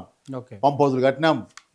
పంప్ హౌజులలో 145 మెగావాట్ రేటింగ్ పంపులు, అంటే కాళేశ్వరం కంటే పెద్దవి. కాళేశ్వరంలో హైయెస్ట్ రేటింగ్ పంప్ ఎంత? 139 మెగావాట్లు. 145 మెగావాట్ల పంపులు ఇక్కడ పెట్టినాం. బాహుబలి పంపులు 145 ప్రపంచంలో ఎక్కడ లేదు. 145 మెగావాట్ల పంపులు పెట్టి తర్వాత టనల్స్ తవ్వి పైప్ లైన్లు వేసి సర్జ్ పుల్స్ పెట్టి ఎంత జజాంటిక్ వర్క్స్. 5 రిజర్వాయర్లు కట్టి, ఒక లక్ష్మీదేవిపల్లి మాత్రం కాదు, ఉద్దండాపూర్ దాకా 4 రిజర్వాయర్స్ పూర్తి స్థాయిలో, 5 రిజర్వాయర్స్ పూర్తి చేసి కొన్ని 100% అన్నాయి, కొన్ని 90% దగ్గర ఆగినాయి. అద్భుతమైన ప్రగతి. డిసెంబర్ 2023 దాకా వీళ్ళు అధికారంలోకి దిగిపోయే వరకు 90% వర్క్స్, హెడ్ వర్క్స్ అన్ని పూర్తి చేసి రెడీగా ఉన్నాం. తర్వాత ఈ హెడ్ వర్క్స్ పూర్తయిన తర్వాత నీళ్ళు ఎక్కడికి పోవాలి? కాలువలు తవ్వాలి కదా. కాబట్టి మనకి ఈసీ తీసుకోవాల్సిన అగత్యం ఉన్నది. ఈ అంశాన్ని ఆల్రెడీ మనం గమనించిన తర్వాత డిపిఆర్ పంపాలి. ఈసీ రావాలంటే డిపిఆర్ పంపాలి.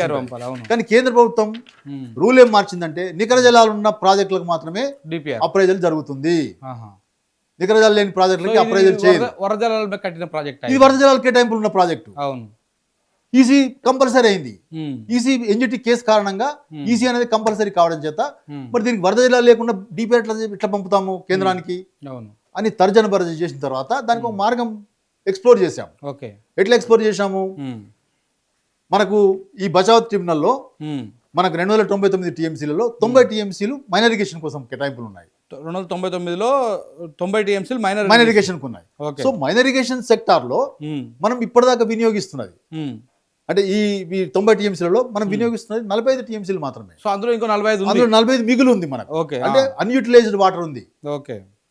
వినియోగించుకోలేని వాటర్ అందులో ఉంది. ఓకే. ఆ 45 టీఎంసీలు మిగిలి ఉంది కాబట్టి అది కేటాయించుకున్నాం పాలమూరు రంగారెడ్డికి. ఇంకో 45 ఎక్కడి నుంచి వచ్చినాయి? మనకు గోదావరి ట్రిబ్యునల్లో పోలవరం ద్వారా కుడి కాలువ ద్వారా 80 టీఎంసీలు కృష్ణా బేసిన్కి తరలించుకునే ఒక వెసులుబాటు ఆంధ్రప్రదేశ్ రాష్ట్రానికి ఇచ్చారు.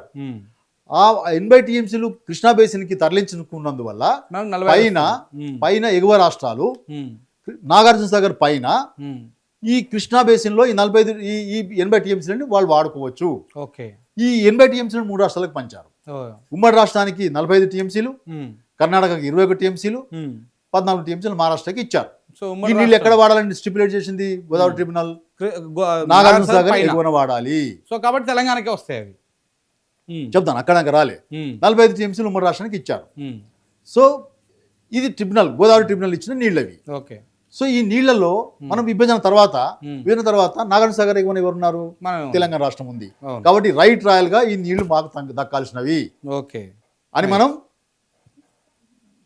థియరీ డెవలప్ చేసి ఈ 45 టీఎంసీలు కూడా మనం పాలమూరు రంగారెడ్డి కేటాయించి అవి 45 మైనర్ ఇరిగేషన్వి, ఈ 45 పొలం డైవర్షన్ ద్వారా వచ్చిన నీళ్లు, ఈ రెండింటిని కలిపి 90 టీఎంసీలు నికర జలాలు కేటాయించుకొని అంటే వ్యూహాత్మకంగా మనం చేయాలి కదా, మరి ఈసీ తీసుకోవాలి కదా. ఎండ్ వర్క్స్ పూర్తి అవుతున్నాయి, 90% వరకు పూర్తయింది. మనం ఇక తక్షణం తీసుకోవాల్సిన చర్య ఏంటంటే కాలువల నెట్వర్క్ ని ఏర్పాటు చేసుకోవాలి. స్టార్ట్ చేయాలంటే ఈసీ రావాలి. ఈసీ రావాలి. దానికోసం ఈసీ రావడానికి మనము ఎప్పుడు ఇచ్చినాము? ఈ 40 టీఎంసీలు కేటాయింపులు చేస్తూ 90 టీఎంసీలు కేటాయిస్తూ మనం 2022లో జీవో తీసినాం. 18 ఆగస్టు 2022 నాడు జీవో 246 ఇష్యూ చేసినాం. ఓకే. 90 టీఎంసీలు కృష్ణా నికర జలాన్ని కేటాయిస్తూ ఇష్యూ చేసి డిపిఆర్ తయారు చేసి మనం సిడబ్ల్యూసికి, మినిస్ట్రీ ఆఫ్ ఎన్విరాన్మెంటల్కి, మినిస్ట్రీ ఆఫ్ ట్రాన్స్పోర్ట్, అన్ని సెంట్రల్ గవర్నమెంట్ ఆర్గనైజేషన్స్కి, సెంట్రల్ ఎలక్ట్రిసిటీ అథారిటీకి, సెంట్రల్ గవర్నమెంట్ బోర్డుకి, నేషనల్ వైల్డ్ లైఫ్ బోర్డుకి, ఇట్లా ఏవైతే మన క్లియరెన్స్లు స్టాట్యుటరీ క్లియరెన్స్ అవసరం ఉన్నదో అన్ని సెంట్రల్ గవర్నమెంట్ ఆర్గనైజేషన్స్కి మనం పంపించాం ఈ డిపిఆర్. ఎప్పుడు? సెప్టెంబర్లో 3/9/2022 జీవో 240 కేటాయింపులు ఎప్పుడు జరిగినాయి? ఆగస్టులో జరిగినాయి. ఆగస్టు 2022లో జరిగింది. సెప్టెంబర్లో వెంటనే డిపిఆర్ తయారు చేసి ఒకటే నెల, అంటే అప్పటికి డిపిఆర్ ప్రిపరేషన్ ఉన్నది కదా, మనం ఆల్రెడీ ఎస్కి వాళ్ళకి ఓన్లీ కేటాయింపులు కేటాయింపులని మనం చేసుకున్న తర్వాత డిపిఆర్ ఆల్రెడీ ప్రిపరేషన్ ఉన్నది కాబట్టి మనం ఆ డిపిఆర్ ని సెప్టెంబర్లోనే పంపించేసాం. సెప్టెంబర్లో పంపించిన తర్వాత మరి క్లియరెన్స్ రావడం మొదలైంది. ఇంకా వీళ్ళు ఏం చేసిందంటే ఆంధ్రప్రదేశ్ వాళ్ళు మళ్ళా వీళ్ళు అక్కడ నుంచి హైకోర్టు నుంచి డ్రింకింగ్ వాటర్ పేరు మీద తెచ్చుకున్నారు, ఇప్పుడు ఈసీ కూడా తెచ్చుకుంటారు అన్న ఉద్దేశంతో ఈ జీవోని ఛాలెంజ్ చేస్తూ ఈ కేటాయింపులను ఛాలెంజ్ చేస్తూ 90 టీఎంసీల కేటాయింపులను ఛాలెంజ్ చేస్తూ మళ్ళా ట్రిబ్యునల్ కేసు వేశారు. ఏది మళ్ళీ ఈ ఎన్జిటిలో అప్పటికి ఇంకా ఇది రాలేదు, ఏది అడిషనల్ టీఆర్ రాలేదు. సెక్షన్ 18 కింద విచారణ జరుగుతున్నది, ఏది 22లో. దాని మీద మళ్ళీ ట్రిబ్యునల్ కేసు వేశారు. మనం ఇష్యూ చేసిన జీవో మీద సుప్రీంకోర్టులో కేసు వేశారు, అట్లనే ట్రిబ్యునల్ కూడా కేసు వేశారు. ట్రిబ్యునల్ కేసు వేసేసరికల్లా వాడు సెంట్రల్ వాటర్ కమిషన్ వాడు సబ్ జ్యుడిషియల్ అన్నమాట. వాడు అంతే, మనం పోయి నేనే కాదు పర్సు చేస్తున్నది సీఎం గారు. నేను సీఎం గారు ఓజీగా ఉన్నాను కాబట్టి నాకు ప్రత్యేకమైన బాధ్యత ఏం అప్పించిందంటే మన డిపిఆర్ల పర్సన్స్ అంతా నువ్వే చేయాలని చెప్పి నాకు ప్రత్యేకమైన బాధ్యత అప్పచెప్పినప్పుడు గోదావరి డిపిఆర్లు, తర్వాత ఈ డిపిఆర్ కూడా నేను నాతో పాటు ఇంజనీర్ చీఫ్ హరిరామ్ కూడా నాతో వచ్చేవాడు. అట్లా మేమందరం ఢిల్లీకి వెళ్ళి నెలకు 2-3 సార్లు వెళ్ళి అక్కడ వాళ్ళతో ఆఫీసర్స్ తోటి కూర్చొని మాట్లాడి ఇష్యూస్ ఏముంటే కూడా పరిష్కరించుకొని వాళ్ళ క్లారిఫికేషన్స్ ఏముంటే కూడా ఇచ్చేసి తెచ్చుకునే వాళ్ళం. ఈ కేసు వేశారు, ట్రిబ్యునల్ వేశారు. చెప్పేది కేసు వేసిన తర్వాత వాడు ఏమన్నాడు, సబ్ జ్యుడిషియల్ నేను వాపస్ చేస్తాను వాటి నేను సబ్ జ్యుడిషియల్ అయిన తర్వాత మీ 45 టీఎంసీకి సంబంధించి నేను పరిష్కరించలేను, ఆ కేసు పరిష్కారం అయితే తప్ప నేను ఏం చేయలేను. అదే కాకుండా ఈ 45 టీఎంసీలో కూడా వాడు కేసు వేసిండు, అంటే మనకు కంప్లైంట్ పెట్టిండు ఏది మైనర్ ఇరిగేషన్ మీద. మీరు మిషన్ కాకతీయ అమలు చేసుకున్న తర్వాత మీరు సేవింగ్స్ లేవు, మీరు 90 కంటే ఎక్కువ వాడుతున్నారు, మీరు 175 టీఎంసీ వినియోగంలో వచ్చినాయి మీకు మైనర్ ఇరిగేషన్ అని చెప్పి సెంట్రల్ వాటర్ కమిషన్ దగ్గర కంప్లైంట్ పెట్టాడు. 500 పేజీల కంప్లైంట్ అది. మన మిషన్ కాకతీయ జీవోలన్నీ పెట్టి సేవింగ్స్ చూపిస్తున్నారు. చెప్పేది సేవింగ్స్ చూపిస్తున్నారు, సేవింగ్స్ లేవు మీకు. You are utilising more than 90 TMC, more than what allocated by KWTT1 175 TMC మీరు వినియోగంలో ఉందని చెప్పి ఈ 45 మీద కూడా కంప్లైంట్ ఉంది అక్కడ ఓకే CWCలో. అర్థమైందా? మైనర్ మీద ఉంది, ఇట్లా మనకు వచ్చే దీని మీద ట్రిబ్యునల్ కేసు వేశాడు. సో ఇది సబ్జుడిస్ ఉన్నది బైసాబ్ అని చెప్పి వాడు వాపస్ చేస్తాడు. మేము వెంటనే అప్రమత్తమైనాం, సెక్రటరీ గారికి వచ్చి చెప్పినాం, సార్ ఈ కేసు ఇట్లా వాపస్ చేస్తాడు సార్ మరి అంటే ఆయన వెంటనే ఒక లేఖ రాశాడు. మేము ఆల్రెడీ కేసు అక్కడ పర్సూ చేస్తున్నాం, మేము ఆ తీర్పు వచ్చేదాకా ఈ 45 TMCకి సంబంధించిన కేసుని పరిష్కారం అయ్యేదాకా మీరు అప్రైజల్ కొనసాగించండి, వాపస్ చేయొద్దు అని చెప్పి చాలా గట్టిగా లేఖ రాశాడు. అట్లనే ఇక్కడ నుంచి ముఖ్యమంత్రి గారు కూడా షేకావత్ గారితో మాట్లాడి అది మొత్తం మీద అది రిటర్న్ కాకుండా మనం అడ్డుకోగలిగినాం. ఈ లోపల కేసు హియరింగ్ వచ్చేసింది. కేసు హియరింగ్ వచ్చింది ఏమంటే సెక్షన్ 89 కింద నేను ఈ అంశాన్ని పరిష్కరించే పరిస్థితి నాకు లేదు, కాబట్టి మీరు అప్రాప్రియేట్ ఫోరంకి వెళ్ళి మీరు చేసుకోండి అని చెప్పి దాన్ని కొట్టేశాడు. అంటే ఇప్పుడు సబ్జుడిస్ అనేది లేదు. సబ్జుడిస్ మనం తొలగించుకున్నాం, గట్టిగా ఆర్గ్యుమెంట్ చేసి we have remove the hindrance of sub judice. తొలగించుకున్న తర్వాత మళ్ళీ ఒక లేఖ రాసినాం. ఇగో సుప్రీంకోర్టు మన ట్రిబ్యునల్ ఈ రకమైన తీర్పు ఇచ్చింది, మీరు ఇక అప్రైజల్ కొనసాగించండి, మీకు సబ్జుడిస్ అనే అంశం ఇంకా లేదు అంటే వాళ్ళు నిజంగానే పాపం కొనసాగించడం మొదలుపెట్టిండు. ఎప్పటిదాకా మనకు నేను పర్మిషన్లకు సంబంధించి చెప్తాను. ఇక ఈ అప్రైజల్ ఏదైతే కొనసాగడం మొదలైందో పర్మిషన్ మనకు 2019లో ఆల్రెడీ మనకు ఫారెస్ట్ క్లియరెన్స్ వచ్చేసినాయి, స్టేజ్ 1 స్టేజ్ 2 క్లియరెన్స్ వచ్చేసినాయి 2019లోనే. తర్వాత 2021లో మనకు వైల్డ్ లైఫ్ క్లియరెన్స్ వచ్చింది. ఇది దానికి కూడా ఇది 2022 కంటే ముందే జరిగింది. అంటే మనం జియో ఇచ్చే కంటే ముందే వైల్డ్ లైఫ్ క్లియరెన్స్ తీసుకున్నాము. సెంట్రల్ ఎలక్ట్రిసిటీ అథారిటీ యొక్క క్లియరెన్స్ ఎప్పుడు వచ్చింది? మార్చ్ 2023లో వచ్చింది. మనం 2020లో పంపించినాం కదా DPR. సెంట్రల్ ఎలక్ట్రిసిటీ అథారిటీ అంటే ఎలక్ట్రికల్ కాంపోనెంట్కి సంబంధించిన అంశాల మీద వాళ్ళు మనకు క్లియరెన్స్లు ఇస్తారు. మనకి పంపింగ్ హౌసెస్ అవన్నీ ఉంటాయి కదా, ఎలక్ట్రికల్ సబ్స్టేషన్స్, ట్రాన్స్మిషన్ లైన్స్, ఆ అంశాలను ఎలక్ట్రికల్ సంబంధించిన అంశాలన్నీ కూడా సెంట్రల్ ఎలక్ట్రిసిటీ అథారిటీ వాళ్ళు పరిశీలించి దానికి క్లియరెన్స్లు ఇస్తారు. అది ఎప్పుడు వచ్చింది? మార్చ్ 2023లో వచ్చింది. తర్వాత central soil and material research station, ఇది ఎప్పుడు వచ్చింది? June 2023. Ministry of tribal affairs అంటే మీ దాంట్లో ట్రైబల్స్ యొక్క డిస్ప్లేస్మెంట్ ఏమి లేదు, దీనికి ఓకే అని చెప్పి వాళ్ళు ఎప్పుడు ఇచ్చారు? July 2023. Central ground water board వాళ్ళు ఎప్పుడు ఇచ్చారు? జూలై 2023. అంటే ఇవన్నీ కూడా ఒకవేళ వాళ్ళు ఏమంటున్నారు, మీరున్నప్పుడే DPR వాపస్ వచ్చింది, DPR వాపస్ వచ్చి DPR వాపస్ రాకుండా అడ్డుకున్నాం. ట్రిబ్యునల్లో ఆంధ్రప్రదేశ్ వేసిన కేసుని కొట్టేపించినాం, సబ్జుడిస్ ని తొలగించుకున్నాం. కాబట్టే ఇన్ని రకాల క్లియరెన్స్లు వచ్చినాయి. ఇంకొక కీలకమైన క్లియరెన్స్ చెప్తాను ఇప్పుడు. ESC సిఫారసు, ESC రికమెండేషన్. ESC అంటే ఇంతకుముందు మీకు చెప్పినాను, ఎన్విరాన్మెంటల్ అండ్ ఫారెస్ట్ మినిస్ట్రీకి ఒక సలహా కమిటీ ఉంటుంది, నిపుణుల సలహా కమిటీ, ఎక్స్పర్ట్ అడ్వైజరీ కమిటీ అంటారు. ఎక్స్పర్ట్ అడ్వైజరీ కమిటీ మన DPR ని కూలంకషంగా పరిశీలించి ఈ ప్రాజెక్టుకి ఎన్విరాన్మెంటల్ క్లియరెన్స్ ఇవ్వచ్చు అని రికమెండ్ చేసింది ECకి. ఎప్పుడు చేసిందండి అది? ఆగస్టు 2023. ఆగస్టు 2023లో we have obtained the recommendation of ESC. అంటే నెక్స్ట్ స్టెప్ ఏంటంటే EC రావడమే. మినిస్టర్ గారికి ఫైల్ పుటప్ అయితే, ఎన్విరాన్మెంటల్ మినిస్టర్ గారికి ఫైల్ పుటప్ అయితే DPR అప్రూవల్ అయిపోయింది. మనకు ఇక కాలువలు తవ్వుకోవడానికి మనకి అడ్డంకి తొలగిపోతుంది. ఇవన్నీ EC క్లియరెన్స్ కాగానే ఇక లాంఛనమే కదా. ESC సిఫారసు వచ్చిన ఏ ప్రాజెక్ట్ ఇంకా ECకి ఆగదు, ఈ ఎన్విరాన్మెంటల్ మినిస్ట్రీ ఇచ్చేస్తుంది. కాబట్టి EC క్లియరెన్స్ రాగానే మనం ఇక్కడ టెండర్ పిలుచుకున్నాం, ఇది వచ్చేస్తుంది అనే భావనతోటి. ప్రాజెక్టు కాలువలు తవ్వడానికి కేసీఆర్ ప్రభుత్వం టెండర్లు కూడా పిలిచింది. In anticipation that EC will come with in a short period అని చెప్పి. ఎందుకంటే మనకు ఆగస్టులో ESC సిఫారసు ఉంది కాబట్టి సెప్టెంబర్లోనో అక్టోబర్లోనో మనకు వచ్చేస్తుందని భావనతో మనం చేసినాం. ఈ లోపల జరిగిన మిస్చీఫ్ ఏంటంటే మనం కష్టపడి సబ్జుడిస్ని తొలగించుకుంటే ఆల్మోస్ట్ 90% మీరు క్లోజ్ చేసి అన్ని తొలగించుకుంటే ఈ గజెట్ రూపంలో అది అక్టోబర్లో వచ్చింది. ఇది సెప్టెంబర్లో మనకి ఎప్పుడు వచ్చింది? సెప్టెంబర్ 23లో ESC సిఫారసు వస్తే అక్టోబర్లో గజెట్ వచ్చింది. ఏది? Additional TWAR tribunal. అందులో ఈ 45 TMC అంశం చేరింది కదా, మళ్ళీ సబ్జుడిస్ అయిపోయింది.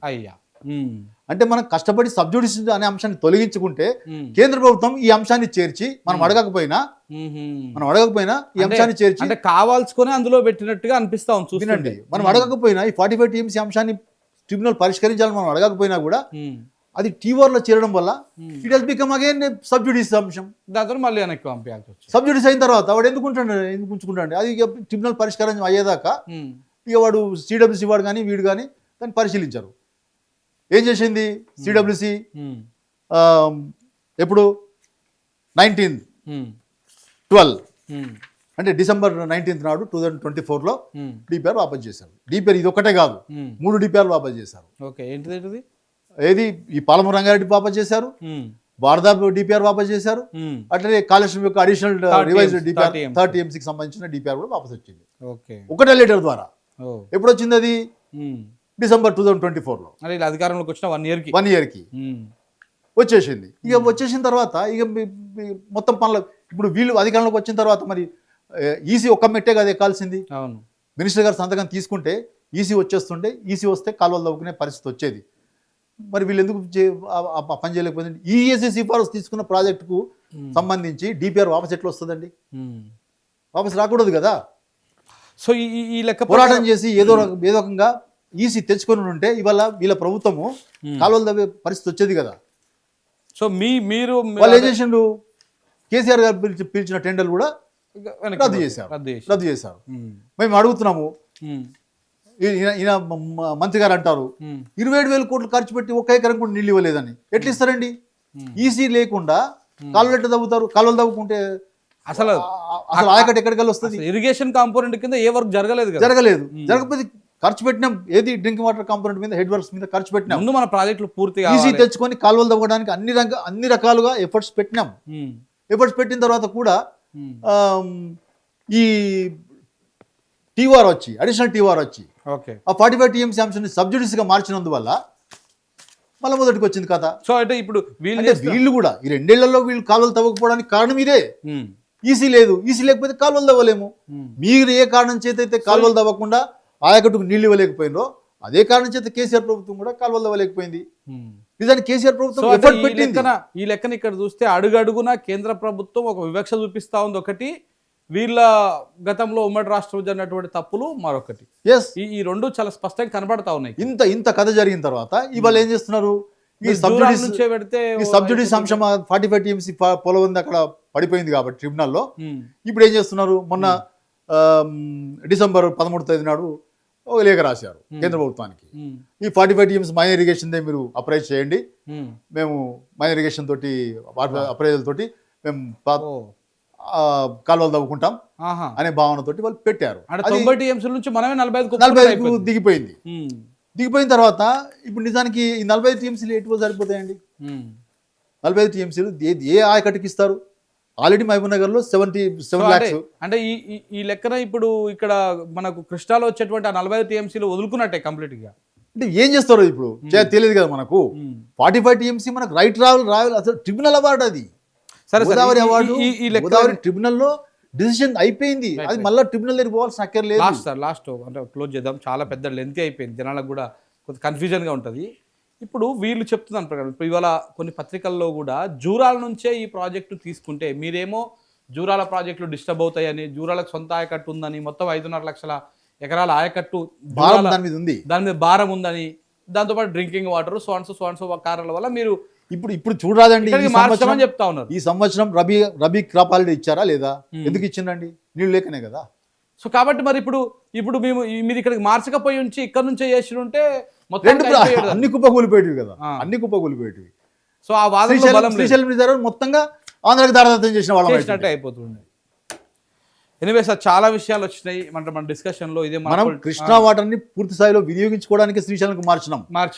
దూరాలలో ఉంటే శ్రీశైలం మొత్తంగా ఆంధ్రాకు దారాదత్తం అవుతుండే. మనం దాన్ని అక్కడ నుంచి మనం లిఫ్టింగ్ కెపాసిటీ పెంచుకొని శ్రీశైలం కూడా మన హక్కుని మనం కాపాడుకుంటున్నాం ఇప్పుడు ఈ రీడిజైన్ వల్ల. సో లాస్ట్లో ఒక 2 నిమిషాల్లో క్లోజ్ చేయండి. ఇప్పుడు ఫైనల్గా మరి ఎట్లా, ఇప్పుడు డిపిఆర్ మళ్ళీ రిటర్న్ వచ్చేసింది, దీన్ని అప్రూవల్ చేసుకోవాలంటే ఏం చేయాలి రాష్ట్ర తప్పనిసరిగా ప్రభుత్వం? పోరాటం కొనసాగాలి. ఉమ్, 90 టీఎంసీకి సంబంధించిన డిపిఆర్ కు ఇన్ని అనుమతులు సాధించింది కేసీఆర్ ప్రభుత్వం. ఉమ్, ఇన్ని అనుమతులు సాధించిన తర్వాత ఉమ్, మనం పోరాటం కొనసాగించాలి. ఈ 45 టీఎంసీకి సంబంధించి ఏదైతే ట్రిబ్యునల్ ఉందో ఉమ్, ట్రిబ్యునల్ దీన్ని మొదలు ఇది సెపరేట్ ఐటమ్. ఓకే ఇది కృష్ణా వాటర్ని పంచే ఇష్యూ కాదు. ఓకే ఇది గోదావరి ట్రిబ్యునల్ ఇచ్చిన నీళ్ళు ఇవి. ఉమ్, ఇది సెపరేట్ ఐటమ్ ఉంది కాబట్టి ఉమ్, కేసు మన ప్రభుత్వం ఏం చేయాలంటే ఫస్ట్ ఈ ట్రిబ్యునల్లో ఉమ్, ఈ అంశాన్ని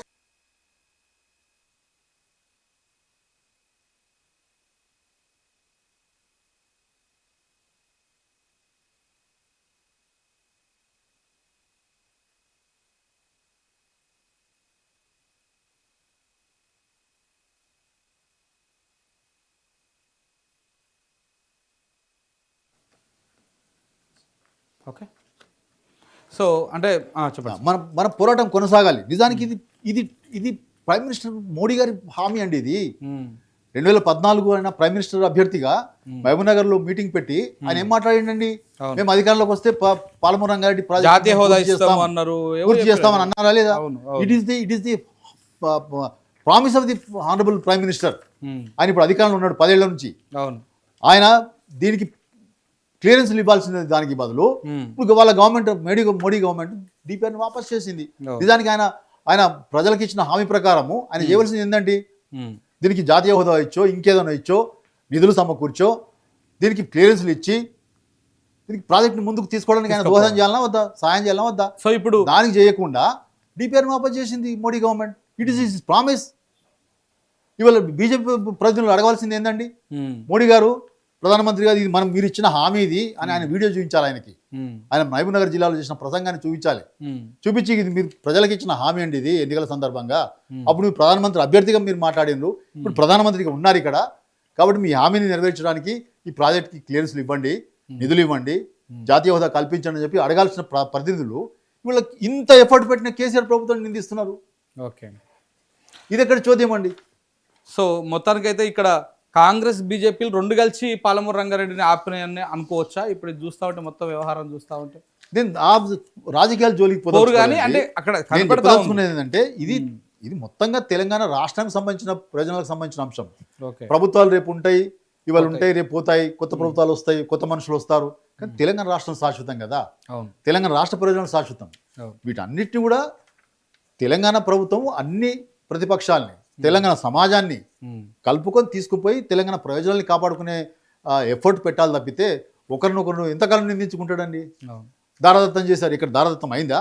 ఉమ్, ఇంత పెద్ద ఎఫర్ట్ పెట్టి హెడ్ వర్క్స్ అన్ని పూర్తి చేసిన ప్రభుత్వాన్ని నిందించడం తగునా? ఉమ్. సో కాబట్టి ఇవాళ ప్రభుత్వం చేయాల్సింది ఏంటంటే ట్రిబ్యునల్ వాళ్ళ లీగల్ టీంని అలర్ట్ చేసి ఈ 45 టీఎంసీ అంశాన్ని మొదలు పరిష్కరించమని ట్రిబ్యునల్ రిక్వెస్ట్ సరే, చేస్తే ఇప్పుడు ఒకటి చిన్న డౌట్ నాకు. అది పరిష్కారం అవుతుంది. మనకు సరే, రైట్ రాయల్గా మనకు వస్తాయి నీళ్లు. ఇప్పుడు ట్రిబ్యునల్ తీర్పు వచ్చిందాక ఈ 45 టీఎంసీల మీద కూడా అట్లనే ఉండిపోతుంది. అదే అడగాలంటున్నా నేను. ట్రిబ్యునల్ ఇది సెపరేట్ అంశంగా ఉంది కాబట్టి, సెపరేట్ టీఓఆర్ ఉంది కాబట్టి, ఇది కృష్ణా నీళ్ళ పంపకంకు సంబంధించిన అంశం కాదు, ఇది గోదావరి ట్రిబ్యునల్ ఇచ్చిన నీళ్లు కాబట్టి ఈ 45 టీఎంసీకి సంబంధించిన అంశం మొదలు పరిష్కరించండి అని అడిగితే పరిష్కరిస్తుంది కేసు. ఓకే. పరిష్కారం అవుతుంది. 45 టీఎంసీ వస్తుంది మనకు. సో ఇమీడియట్ గా మనకు 90 టీఎంసీల తోటి మనం DPR అయిపోతుంది. ఇదే డిపిఆర్ కొనసాగించుకోవచ్చు. ఓకే. 45 తగ్గించడం వల్ల ఎవరికి ప్రయోజనం లేదు. అటు మహబూబ్నగర్ జిల్లా ఆయకట్టుకు పూర్తి స్థాయిలో నీళ్ళు అందించలేము. రంగారెడ్డి జిల్లా నల్గొండ పండబెట్టాల్సిందే. ఓకే. తర్వాత డిండి కూడా ముడిపడింది కదా, ఒకే ఇంటేక్ ద్వారా నీళ్ళు తీసుకోవాలి కదా, మరి డిండికి ఎట్లా నీళ్ళు ఇస్తారు? డిండికి ఎట్లా పోతుంది half TMC per day? So ఇవన్నీ కూడా ఆలోచించి ఈ 45 టీఎంసీని ట్రిబ్యునల్ పరిధిలోంచి బయటకు తీసుకోవాల్సిన తక్షణ కర్తవ్యం ఉంది. దాని మీద ప్రభుత్వం చిత్తశుద్ధితోటి లీగల్ టీంతో మాట్లాడి ఫస్ట్ అది సెపరేట్ టీఓఆర్గా ఉంది కాబట్టి దాన్ని పరిష్కరించుకోవాలి. Right sir, thank you sir, thank you very much. చాలా విషయాలు మనం ఆల్మోస్ట్ 2 hours నుంచి స్టూడియోలో కూర్చున్నాము, చాలా అంశాలు కొలిక్కి వచ్చినాయి. ఫైనల్గా ఒక మాట మాత్రం చెప్పదలుచుకున్నా, తెలంగాణ ప్రజలకి ఈ విషయాన్ని కొంత అర్థం చేసుకోవాలి. ఒకటి, 299 టీఎంసీలు కృష్ణాలో ఎవరు కేటాయించారు, ఎట్లా కేటాయించారు, ఆ 299 టీఎంసీల పీడ మనకు అంటించింది ఎవరు అనేది చాలా స్పష్టంగా అర్థమైపోతుంది చూస్తూ ఉంటాం. ఎందుకంటే ఇది ఇప్పుడు కాదు, 1969లో బచావత్ ట్రిబ్యునల్ ఏర్పడినప్పుడు ఆ ట్రిబ్యునల్ ఇచ్చినటువంటి అవార్డు ప్రకారము గంపగుత్తగా రాష్ట్రానికి 811 టీఎంసీలు కేటాయిస్తే అందులో నాటి ఉమ్మడి సమైక్య పాలకులు కుట్రపూరితంగా తెలంగాణ ప్రాంతానికి 299 టీఎంసీలు ప్రాజెక్టుల వారిగా కేటాయించారు. అయ్యే కేటాయింపులు కొనసాగుకుంటూ వచ్చినాయి. సో తెలంగాణ ఏర్పడిన తర్వాత ఇమ్మీడియట్గా 2014 42 రోజుల గ్యాప్లోనే మాకు అయ్యా సెక్షన్ 3 కింద 1956వ చట్టము సెక్షన్ 3 కింద మాకు ఈ నదీ జలాలు కృష్ణా జలాల పునః కేటాయింపులు చేయాలి, పంపిణీ చేయాలని చెప్పేసి రాష్ట్ర ప్రభుత్వం, అప్పుడు కేసీఆర్ గారి ప్రభుత్వము కేంద్ర ప్రభుత్వానికి లేఖ రాస్తే ఆ లేఖ మీద ఎటూ తేల్చకుండా ఉండడము, దాని తర్వాత వరుసగా కేఆర్ఎంబి నిర్వహించినటువంటి బోర్డు సమావేశాల్లో తాత్కాలికంగా 1 సంవత్సరం కోసం అప్పటికప్పుడు మరి నడవాలి కదా. ఇప్పుడు ఏదైనా సరే బావిలో కొన్ని నీళ్లు ఉన్నాయి, ఆ నీళ్ళు ఇద్దరు అన్నదమ్ములు వంచుకోవాలి. ఎట్లా వంచుకోవాలి? మొత్తం ఏర్పడదానికైతే కాదు, అది ప్రస్తుతానికైతే ఒకటే మోటార్ ఉంటుంది. ఆ మోటార్తోని చిన్న కత్పలు వేరు చేసుకున్నట్టుగా నువ్వు గిట్లా అని చేసుకోవాలి. కాబట్టి తాత్కాలికంగా ఆ సంవత్సరం కోసం మాత్రం చేసుకున్నటువంటి ఒప్పందమే ఈ 299. అది పాత ఒప్పందమే. ఆ ఒప్పందాలు, ఆ పాత కేటాయింపులు చేసింది కూడా ఉమ్మడి రాష్ట్రమే. ఆ ఉమ్మడి రాష్ట్రంలో కాంగ్రెస్ ప్రభుత్వం అనేది చాలా స్పష్టంగా అర్థమైపోతా ఉంది. 299 టీఎంసీల మీద ఈ రకంగా వీళ్ళు ఫైట్ చేసి దాని తర్వాత అది ఎలాగైతే హడక్ కేటాయింపులో అట్లాగనే మాకు 50-50 ఇవ్వండి అని చెప్పేసి 2018 నుంచి కొట్లాడుకుంటూ వస్తూ ఉన్నారు. ఉన్నటువంటి 811 టీఎంసీలలో 50% ఇవ్వండి అని కొట్లాడుకుంటూ వస్తారు. దాని మీద కూడా కాలేదు. చివరికి ఫైనల్గా 17వ బోర్డు మీటింగ్లో ఆ బోర్డు చైర్మన్ గారిని ఎదిరించి గట్టిగా మాట్లాడి మీకు ఆ అర్హత, మీకు ఆ రైట్ లేదు, కేటాయించేటువంటి రైట్ లేదు, పాత రేషియో ప్రకారం ఇవ్వద్దు అని చెప్పేసి కొట్లాడి దాని నుంచి కొంత సీరియస్గా రాష్ట్ర ప్రభుత్వం కేంద్ర ప్రభుత్వం మీద ఒత్తిడి తెచ్చి రకరకాల కారణాల చేత మళ్ళీ 2022లో జరిగినటువంటి 21-22లో జరిగినటువంటి అపెక్స్ కౌన్సిల్ మీటింగ్లో ముఖ్యమంత్రి గారు అప్పుడు కేసీఆర్ గారు గట్టిగా కొట్లాడడం వల్ల ఈ సెక్షన్ 3 కింద కొత్త ట్రిబ్యునల్ ఏర్పాటు కోసం రిఫరెన్స్ కూడా రావడం జరిగింది. ఇవన్నీ కూడా జరిగినాయి. 299 టీఎంసీలు జరిగినటువంటి మొత్తం ఓవరాల్ సినారియోలో ఎక్కడ చూసినా కానీ నాటి కేసీఆర్ ప్రభుత్వం ఫైట్ చేసినట్టుగా చాలా స్పష్టంగా అర్థమవుతా ఉంది. దేశపాండే గారు చెప్పినటువంటి మాటల ప్రకారం, ఆ చూపిస్తున్నటువంటి ఆధారాల ప్రకారం, ఆ లెక్కలు, ఆ లెటర్లు అవన్నీ కూడా వారు చూపిస్తూ ఉన్నారు. ఇది 299 టీఎంసీలలో ఎవరిది ద్రోహం, ఎవరిది మోసం అంటే బరాబర్ ఇక్కడ చాలా స్పష్టంగా అర్థమవుతా ఉంది. ఇది రాష్ట్రానికి సంబంధించినటువంటి అంశం కాబట్టి ఒక పార్టీని కోట్ చేయాల్సి వస్తుంది, ఒక ప్రభుత్వాన్ని కోట్ చేయాల్సి వస్తుంది. ఇది 100% కాంగ్రెస్ ప్రభుత్వం, కాంగ్రెస్ పార్టీ చేస్తున్నటువంటి మోసం లెక్క చూడాల్సి వస్తుంది. ఇక పాలమూరు రంగారెడ్డి విషయంలో జూరాల నుంచి తీసుకుంటేనే పాలమూరు రంగారెడ్డి అయిపోయేది. అంటే పాలమూరు రంగారెడ్డి ప్రాజెక్టు కెపాసిటీ 90 టీఎంసీలు. ఆ 90 టీఎంసీల కోసం ఏ రకంగా ప్రయత్నాలు చేసిర్రు, మైనర్ ఇరిగేషన్ నుంచి 45 టీఎంసీలు తీసుకొని, అలాగే గోదావరి ట్రిబ్యునల్ ఇచ్చినటువంటి అవార్డు ప్రకారం 45 టీఎంసీలు నాగార్జునసాగర్ ఎగువ భాగంలో తీసుకొని మొత్తం 90 టీఎంసీలకు చాలా ప్లానెడ్గా రాష్ట్రంకి రావాల్సినటువంటి వాటాని చేస్తూ డిపిఆర్ పంపించి దాని అప్రైజల్ కూడా చివరికి లాస్ట్ ఈసీ వచ్చే క్రమం లోపల ఇలా ప్రభుత్వం దిగిపోవడం, దాని మీద రకరకాల కుట్రలు, కోణాలు ఇవన్నీ కూడా మనం చూసినాం. సో కాబట్టి జూరాల నుంచి ఇస్తే, జూరాల నుంచి ప్రాజెక్ట్ కడితే, జూరాల నుంచే వాటర్ తీసుకునే సోర్స్ పెడితే ఇవరకల్లా ప్రాజెక్ట్ అయిపోయేది అనేటువంటి వాదన అవాస్తవం. ఎందుకంటే జూరాల మీద అప్పటికే 5 నుంచి 6 లక్షల ఎకరాల ఆయకట్టు ఉన్నది, తాగునీటి భారం ఉన్నది, చాలా భారం ఉన్నది దాని మీద. సో 3 ప్రాజెక్టుల ఆయకట్టు ఉన్నది కాబట్టి జూరాల మీద రోజుకు 2 టీఎంసీల నీళ్లు ఎత్తిపోసుకునేటువంటి అవకాశం లేదు అనేది వారు ఒక సీనియర్ సూపరింటెండెంట్గా ఇంజనీరింగ్ ఉద్యోగులుగా వాళ్ళు చెప్తున్నటువంటి మాట. ఏది ఏమైనా ఇప్పుడు శ్రీశైలాన్ని మార్చడం వల్ల తెలంగాణ హక్కులకేం భంగం వాటిలేదు. కానీ ఇప్పుడు రాష్ట్ర ప్రభుత్వం చేస్తున్నటువంటి అలసత్వం వల్ల ఇప్పుడు వస్తున్నటువంటి రకరకాల ట్రిబ్యునల్ ముందు కానీ లేకపోతే సుప్రీంకోర్టులో కానీ వీళ్ళు వాదించలేకపోవడం వల్ల తెలంగాణకు అన్యాయం జరుగుతున్నది చాలా స్పష్టంగా అర్థమవుతా ఉంది. ఏదేమైనా తెలంగాణ నీటి హక్కులను కాపాడుకోవాల్సినటువంటి బాధ్యత ప్రతి తెలంగాణ పౌరుడిగా మన మీద ఉన్నది. మనము మన హక్కులను కాపాడుకోవాల్సినటువంటి అది మనము ఫైట్ చేయాల్సినటువంటి అవసరం కూడా ఉన్నది. Thank you very much.